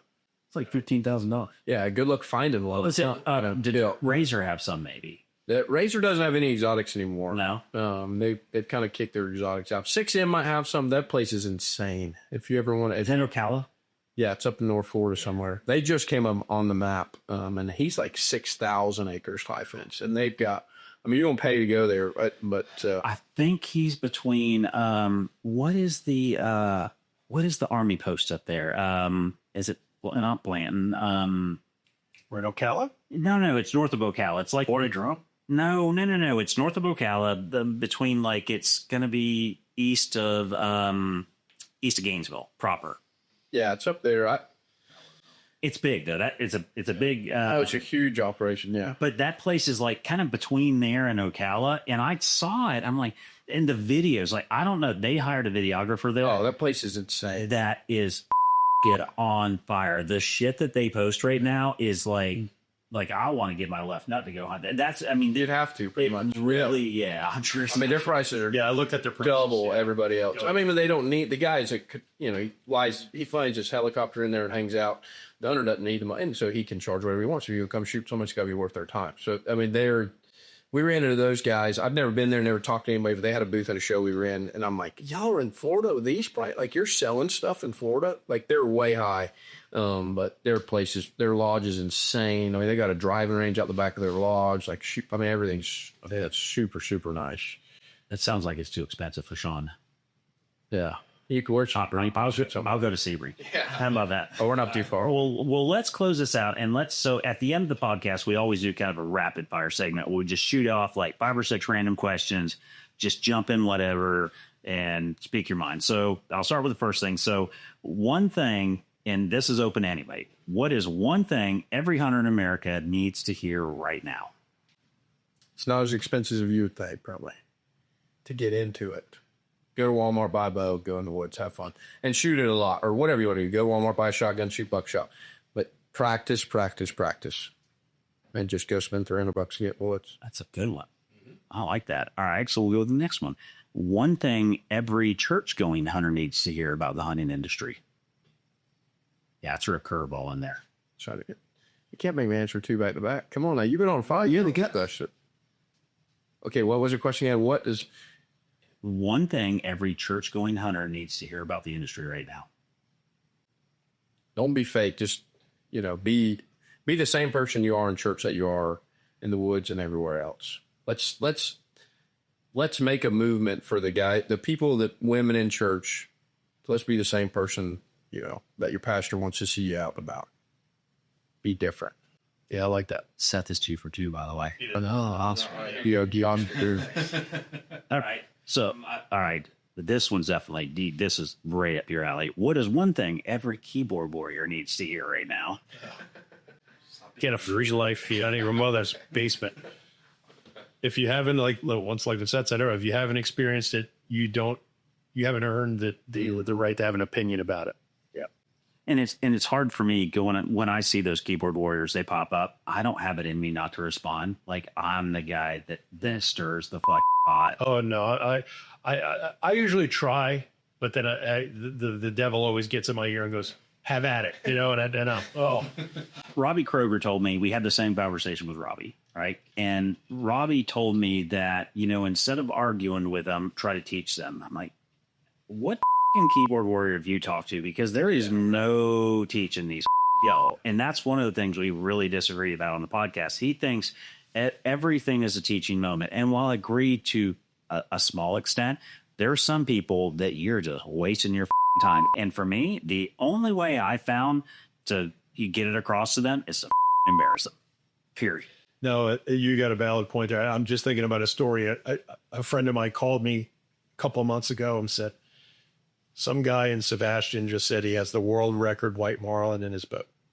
And I was like, really? World record's 181 pounds. It was caught in Vitória, Brazil, 1992 or something like that. Giant. you know? And I'm like, wow. So I got excited. So I said, send me the link. And I'm looking at it and, you know, and there's no pictures of the fish. Or finally I see a picture of the fish and it is a dink blue marlin. It is an illegal blue marlin. It's probably 140-pound blue marlin. And blue marlin has to be 99 inches fork length. And, you know, people were like, that's not a white marlin. And then he had pictures of himself. Oh, it weighed 225 pounds. No way. I mean, 125, you know, be more reasonable. And I got on there. I'm like, you're out of your mind. And all these people are like, oh, that's fantastic. People are just haters. They're just jealous. I'm like, you misidentified this fish. I said, you put this on the internet. You're going to get a visit from the feds now. And I said, I hope somebody downs you out because you should not have killed what you don't know what it is. And, oh, no. So P.S., everything disappeared. And then sure enough, a week later, oh, you know, I have a friend who's an FWC officer and he looked at it and said it was definitely a white marlin. So we really didn't do the right thing, but we had a world record and we just cut it up and this and that. I was like, that's nonsense. First of all, an FWC officer there's maybe a dozen white marlins caught off the east coast of Florida every year. They're the least common fish that we have. Why would you go to the Billfish Foundation or something? Well, the answer is because there's a freaking blue marlin, man. I've caught hundreds of the damn things, and I've caught more white marlins. It's like, you know, and these people that have no clue, just, you know, that drives me nuts. That's like the guy online with a picture of a duck. Can somebody identify for this for me? I just shot it. Yeah. Like, oh my God. I just started telling her thank you for watching because I used to try to do things and I'm like, yeah, you're such an idiot. I don't even care. It's like, what's the... And you're right. Yeah, you're right. You cannot reach these people. There's no teaching moment. I don't agree with that at all. Unfortunately, had you ever seen, you know, somebody will post some ridiculous shit and you get all these comments and you get the guy in the comment section. He's like, I'm just here for the comments. Yeah. Unfortunately, that drives the algorithm. Yeah. So once you figure that shit out, there's some moments that are just too good to let pass, right? Well, there are some people. There's the meme. There's the little meme or whatever of Michael Jackson and from the Thriller video, eat the popcorn. Yeah. Oh yeah. I mean, the more comments, the better for your post. So I let them comment. I don't delete them. Right. And then, I mean, 90% of the time, a follower will jump in there and blast them. Yeah, y'all, you do what you want. We had that somebody jumped in. Big Co posted a picture of John's deer. Yep. And instantly some asshole jumps in, you know, oh, it must be f***ing nice and you're not a real f***ing hunter and I fence this and that. And I posted something about, all right, well, shut the f*** up. You still got your crossbow and layaway at Kmart kind of thing. I'm like, you know, just because it popped in there. Right? Yeah, right. And so Big Cove, they took it down. Like they're deleting comments. And I reached out and like, guys, listen, I'm telling you, and I've been doing this for a while now, leave those and it's bad for business. We just want to. No, it is not. It is good for business. That post right now organically is going to see 600 views because you posted a picture. You start getting people back and forth in the comments like that thing could get 50, 60, 70,000 and going back, leave that shit. And like, no, that's not what we're about. We're a family organization. We don't want to do that. I'm like, I'll comment on every single one of these bastards. And then they did the Sappin. And same thing. I'm like, damn it, we just talked about this, and I exploded on these because I just don't have it in me. Like I got one speed, and you're also like you never back away from anything either. No. Thanks, Ma. My Italian mother put that in. I think it's benefit. Like if they're as a business on there smashing somebody, then that's probably bad for business. But you know, if somebody if somebody else is doing it, I'm not going to go in there and chew somebody a new one just because they left a stupid comment. And I'll let customers know. Like they shot that 240 they killed was running at us on the fence. Stop! I told him when he stops, blast it. The fence is 5 feet from the deer. And I texted the customer and said, I'm going to post this video. I just want to let you know there's going to be some. He's like, let it rip. I liked it. Yeah. I mean, it was cool. He hammered that sucker and he fell right where, you know, it was a cool video. But I told him, I said, you're going to get some backlash. Yeah. And in South Africa, you know, especially that year that you went, I had, you know, all the film crews there. And I told all the people, I'm like, listen, this is a big place. It's like, what's Hunter Hill? 55,000. 55,000. So it's a big place. But guys, listen. I don't want you, you know, don't get near a high fence. It just avoids problems. Yeah. Just don't do it.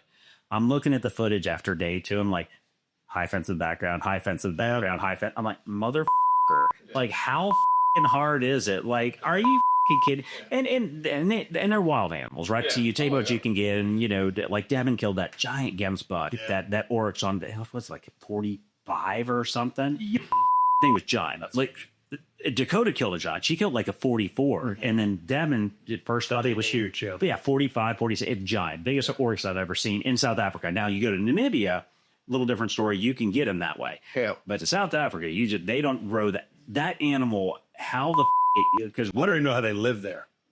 I still, You know what I mean? that's a harsh. That's a desert animal, and it's snowy. Yeah, it's crazy. Well, and the fact that, Hunters Hill, they run a lot of clients through, and they have a lot of big groups. With us, it's just us at camp. But for the most part, Greg and Simon, it's not uncommon to have them. There'll be 30 hunters kind of thing there. The fact that animal survived that long for somebody, and then we had an oryx, and this is off topic a little bit. We had an oryx that actually got out of the fence. Well, that was you. I shot it. So I'm filming a sable hunt, right? And this oryx comes out, and he's a big one. He actually ended up shooting him. And so the sable hunt turned into an oryx hunt. Well, this thing stayed on the high fence, and we're in the middle of several thousand acres of this plains area with some drainages, and it's nice, and all the cameras are set up, and we're on top of this koppie, which is the hill, and filming down, and the oryx comes up high on the high fence. I'm like, I'm like, guys, I'm filming. We are not shooting this animal on the high fence. Well, maybe we can get it to come down in the plains. So they had the bright idea of sending the tracker, right? Well, we pissed it off. This motherfucker went I want to say 5 miles, but it wasn't that far. It was a couple of miles, and I've got spotting scope out, and I've got the big cameras, and we're filming this thing, and it never stopped. When it started running, there's this big loading gate that they have there, right? The mother ran through the loading gate and just kept going. And then was it 2 days later? No. It was that same day, because John was trying to get his blesbuck slate. And so I just was standing there, and the PH was like, hey, I feel really bad. You didn't get to shoot. I'm like, no. It's my first day in Africa. I'm good, man. So we heard about the oryx getting out. And so it was the end of the day, and we're heading back to camp. And so we're riding out. We're inside of his little Ford Ranger, and the tracker's in the back. And all of a sudden you hear, doo, doo, doo, and he stops, and he goes, Hemsbuck. He's in the bushes right there, right? So the PH looks at me and goes, you want to shoot? I'm like, yup. So we get out. I get on the sticks. This thing gets up and starts running. Now, you're on a road. Yeah, on the road. On the road. Yeah, like a main road. Yeah. Oh, yeah. For South Africa. Well, it's a dirt road. Yeah. So this thing's hauling ass, and I get up on the dirt on the side, so I'm elevated, right? And this thing is trucking down the road, and he goes down, I don't know, not that far, and turns, and he does the same routine, starts headbutting the fence. And I'm like, well, this isn't exactly a wild experience. And down he goes. So I was like, well, I shot an animal in Africa now. And then when we get back, Simon, she's, oh, you shot the one that got out, right? And, oh, that's great. And I'm like, well, how would you get it back? And I go, do you have a tranquilizer? He goes, yeah, 300 Win Mag. I go, yeah. Oh, so I did you a favor, huh? And I wink at him. He goes, yeah, don't worry about it. He gave me a discount on it. It was awesome, dude. It's either that or a helicopter. And that is expensive to put up. But it was hilarious. Get a net gun. Oh, yeah. But it was hilarious, beautiful animal. As a group, we've done some crazy shit. And just in the last 5 years and stories, if you got the whole group around, we keep you busy for a week and never tell the same story. Just the shit that we've gotten into. Yeah. And our thing is nobody gives right? No. There's no judgment ever, like my business partner, John. We all know that he's incapable of making a shot that's over 75 hertz. So no comment. Come on, you can tell the story. Yeah, tell the story. Let's go. John does not give a shit. Tell us. I like John. I know. So do I. Tell a story. Well, the PH was feeling bad because John took several shots. No. It's, this one, that one. And he's looking at me and I'm just like, I'm cool, man. I'm in Africa. I was having the time of my life. He kept looking at me. He's like, I'm going to see if Simon can take you tomorrow. I'm like, no, it's all good. But we ended up doing it anyway. Yeah, you being with me. Yeah, you and I hope that. Yeah. But, it was funny. It was because, it would be like, okay, shoot. And the animal's sitting there and all of a sudden it just starts walking away and he's like, oh, and I'm like, oh, you almost have. Be a little quicker. That's your father, Laura. The best for the trackers. The trackers were just like, they were just looking around like. I've given those looks a handful of times. Oh yeah. Oh, I can imagine. I bet you've got some great stories. We do. I just don't know who's listening. I know, not for like. I just don't want to out clients. But Well, all right, don't tell the name. But so Mike threw my business partner out. Thanks, pal. Yeah. I was coerced. Tell us a story. Give us a good one. You got to have a good one. I do. I just don't know. I'll say because these guys are fun guys. Anyway, we shot. This is actually my business partner. This is a good story. He just cost us $500 at taxidermy. So a gentleman shoots a black buck the other day in the daylight. They want to shoot him with their thermals in the daylight, and so he shoots it at 200 yards, and he just grazed his belly. So cut his belly low, and so we're tracking him. I'll pull my African out and start tracking him some more. And anyway, so we found him laying. He jumped up, and the guy was behind us. Normally you don't track. The guy with the gun needs to be up with the trackers, but just behind whatever. It didn't work out that way. So black buck runs. And so I tell my cousin, I say, get the Can-Am, get him on it and go. He comes around the corner. I mean, there's burnout marks all the way from where he left, just flying, gets him loaded up. The guy tells me later, he's like, I thought we were going to catch this sucker like off the Can-Am. I said, he was driving like 60 miles an hour. I was like, good. And so they get him down in a bayhead in a corner. And anyway, he lays down in the bayhead. So my cousin goes in there, bumps him. Guy couldn't get a shot on him.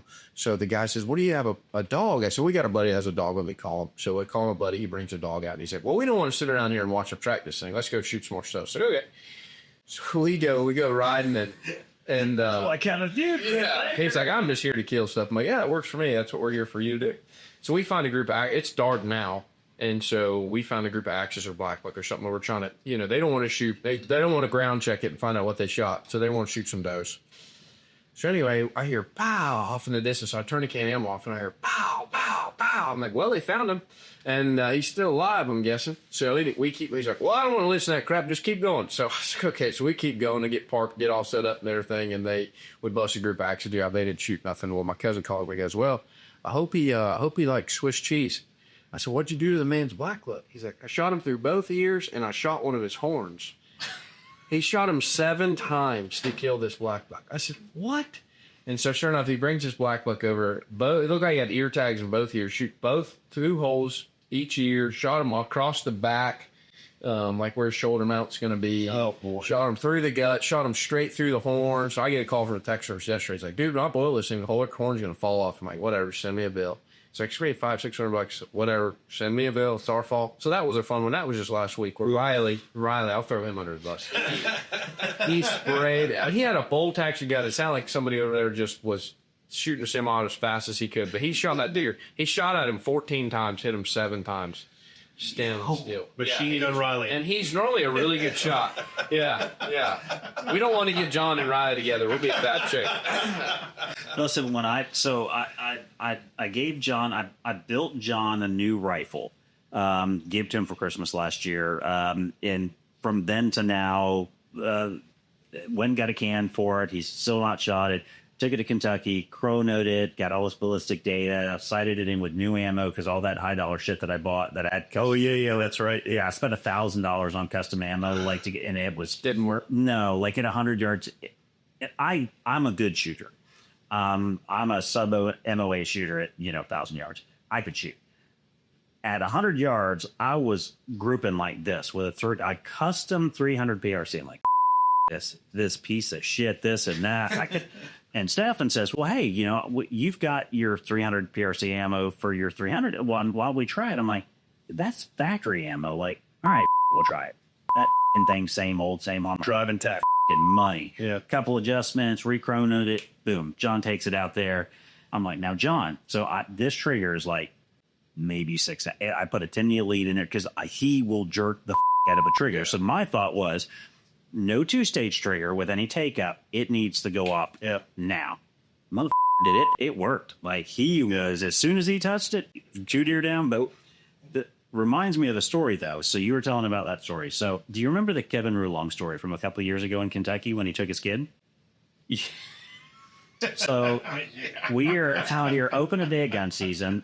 Kevin that lives here, Kevin Rulong, he came up and he brought his kid, and his kid has never hunted before. He's been texting for months and he's so excited. And so I brought him to the new farm, and we've got all these pristine food plots and tower blinds and everything. I'm like, listen, Kevin, I'm like, if he can shoot whatever he wants, he's a kid. I don't give a shit. But if a single doe walks out, probably don't shoot it, because it's probably not a single doe. But and frankly, it's open in morning, so you're going to see bucks.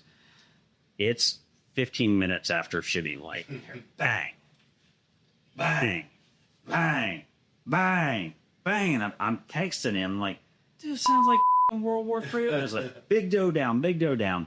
So we finished out the sit. This is I told you the story about the Amish neighbor walking through. That was that same morning. Walked through the middle of my brand new food plot. I wanted to shoot the guy. I was humping with Brian, and I wanted to shoot him in the base.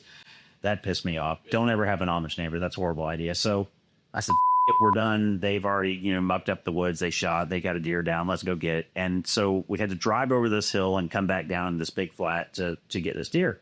And I drive out in the food plot, and the tower blind's like over to the left, and we've got all the switch glass planted. And I see this kid walking. He's climbing down the stairs when he hears buggy, and he looks over, and he's smiling from ear to ear, right? Like this kid is on cloud nine. And I look over, and I can see this dead deer on the food plot, like 60 yards away. Horns about that long. Oh, boy. And he has no idea, right? But his dad's a seasoned hunter. Kevin's been hunting for years, and he knows. And he's walking out. I'm like, he's like, that was great. I got my first deer. I'm like, congratulations on a buck. He's like, I shot a doe. I'm like, well, no, he didn't. So I get there, and I'm like, what the did you do? So the first shot, he shot his off. Literally shot the off this animal. Oh, poor guy. So I'm talking to Kevin. I'm like, Kevin, what happened? He's like, well, he shot it, and the deer just stayed there. He thought it was a doe, too. I'm like, dude, you've got, like, binos. I forgot my binos in the trip. I'm like, it's 60 yards. You've clearly not. Like, I saw it in the food plot. Like, there was no doubt. I thought it was a doe, and I was so excited. I just let him shoot it. Well, he shot the thing. It was a buck. Shot his off, and it stayed right there and just started spinning in a circuit. Well, if you shot mine, now I'm going to do the same. You want to do the exact same thing? Yeah, this was I'm going to cry. They had 206 Remington, and this kid, they was Swiss cheese. He lit this fucking thing like prairie candy, right? So there's blood, there's guts everywhere. I'm like, all right, well, congratulations. I'm happy for the kid. And I'm like, unfortunately, we've got to burn your butt tag on this because it's over. I think Kentucky's an inch and a half, above the hairline. So it was definitely more than that. Kid was fine with it, though. Wait, that's his first deer. I killed a buck. Yeah. And we ended up skull capping the deer for him.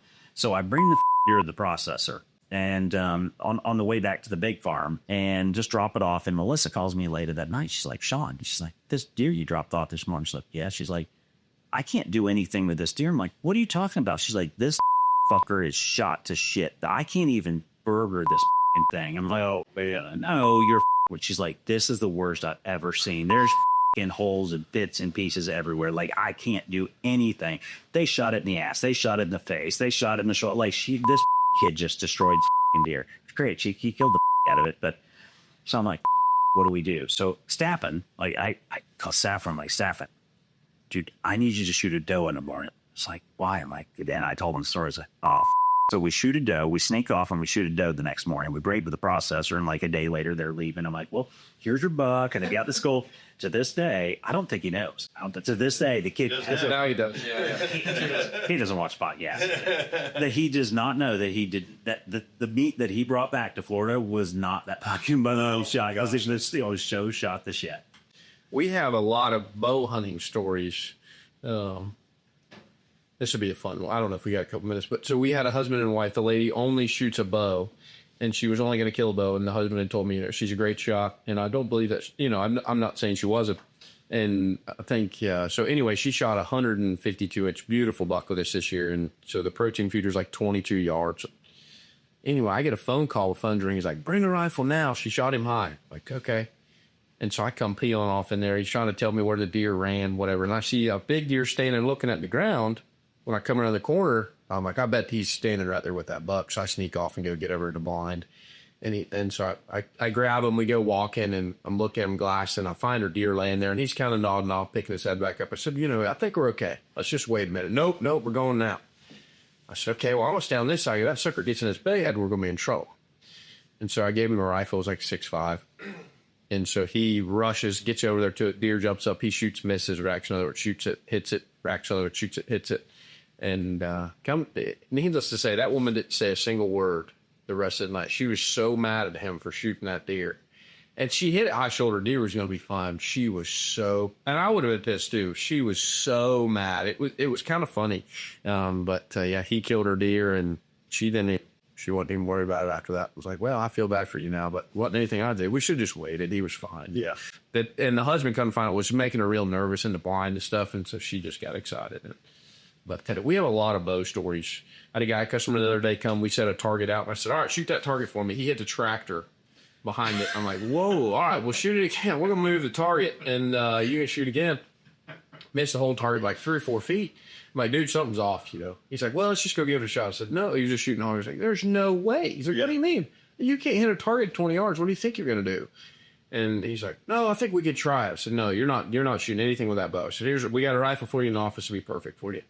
So that's a lack of practice. That's what I'm saying. For new hunters, if you buy something, it's courtesy to the animal that you're going to go out and shoot the rear end because you have no idea what you're doing. 100%. You need to go at least practice with your bow. I understand not everybody can shoot 100 times a week, but go shoot 2-3 times a week and, just be comfortable doing it. But well, I mean, I think, at the end of the day, we all want to make an ethical first shot. That's what we try to. Well, nobody ever wants to see the animal suffer.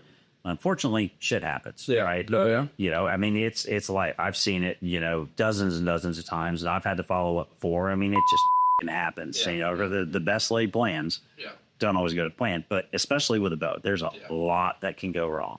Yeah. And with a rifle, when frankly, when you shoot a zebra in the ass, it's going to run. Is that a story too, or no? Yes, you should ask the giraffe story. All right, one more story now. So I bow hunted in Africa about 3 times now, 3 or 4 times. I really like bow hunting in that country. Chris came to me and he's like, listen, he's like, yeah, I know you like to do some weird stuff. And he's like, is this a hunting story? No, I thought it was some butt stuff. Fortunately, he wasn't. But they're South African, so who knows? Yeah. I'm like, yeah, he's like, listen, would you like to shoot a giraffe with a bow? I'm like, yeah, who doesn't want to shoot a giraffe with a bow? He's like, well, I've got a friend that is selling off all the game on their game ranch, and they're converting it back into a cattle farm. And there are 3 giraffes that are just wild as shit that they can't get off of there, and I feel like we should go give it a try. The backstory to this is Staffen, who's not here, who you'd absolutely love. 2 days before, we were hunting in the Eastern Cape, and he was bow hunting a giraffe, and it turned into the biggest shit show in the world. They ended up shooting a giraffe like 76 times or something. So he's laughing, right, when I say yes to go hunt a giraffe with a bow. And I'm like, you dude, I got this. And we spotted and stalked and stalked and stalked. And finally, I ended up using, it was a horrible game ranch because there was no cover. So I ended up using like a Ford Expedition-ish kind of SUV as my mobile blind, and I was behind it. And the giraffes, they weren't turned onto a vehicle. So I'm with a cameraman behind me on my shoulder, and Chris and Staffen in the vehicle cackling the whole time. And like this giraffe is 60-ish yards, and so he's like, all right, get ready. So I'm pulling back, right, and I've got that Garmin, on the range finding sight, and it actually worked that time. And I ranged and I shot, and Chris is like, and I drilled it. He's like, dude, I'm like, yeah, and I'm celebrating. And he's like, that's 3 inches high. I'm like, dude, it's a giraffe, 3 inches high in my ass. Like 5 hours later, this motherfucker looked like a Christmas tree from all the Luminox splashing. I finally got so mad. I called Chris on the radio. Once you've been there for a while, they just give you a radio. Yeah. I'm like, Chris. I'm like, yes, Sean. He's like, you must breathe in the 300 range. But why? I'm like, tired of this stuff. He's like, really? I'm like, and I'm out of arrows. that's the. So yeah, I pin cushioned a giraffe, and I've never felt so bad about something in my life after the fact. Like, I shot it great, like 3 times, like perfect. And the one time that it didn't shoot it great, I shot it right up the ass. Texas Archer. Later.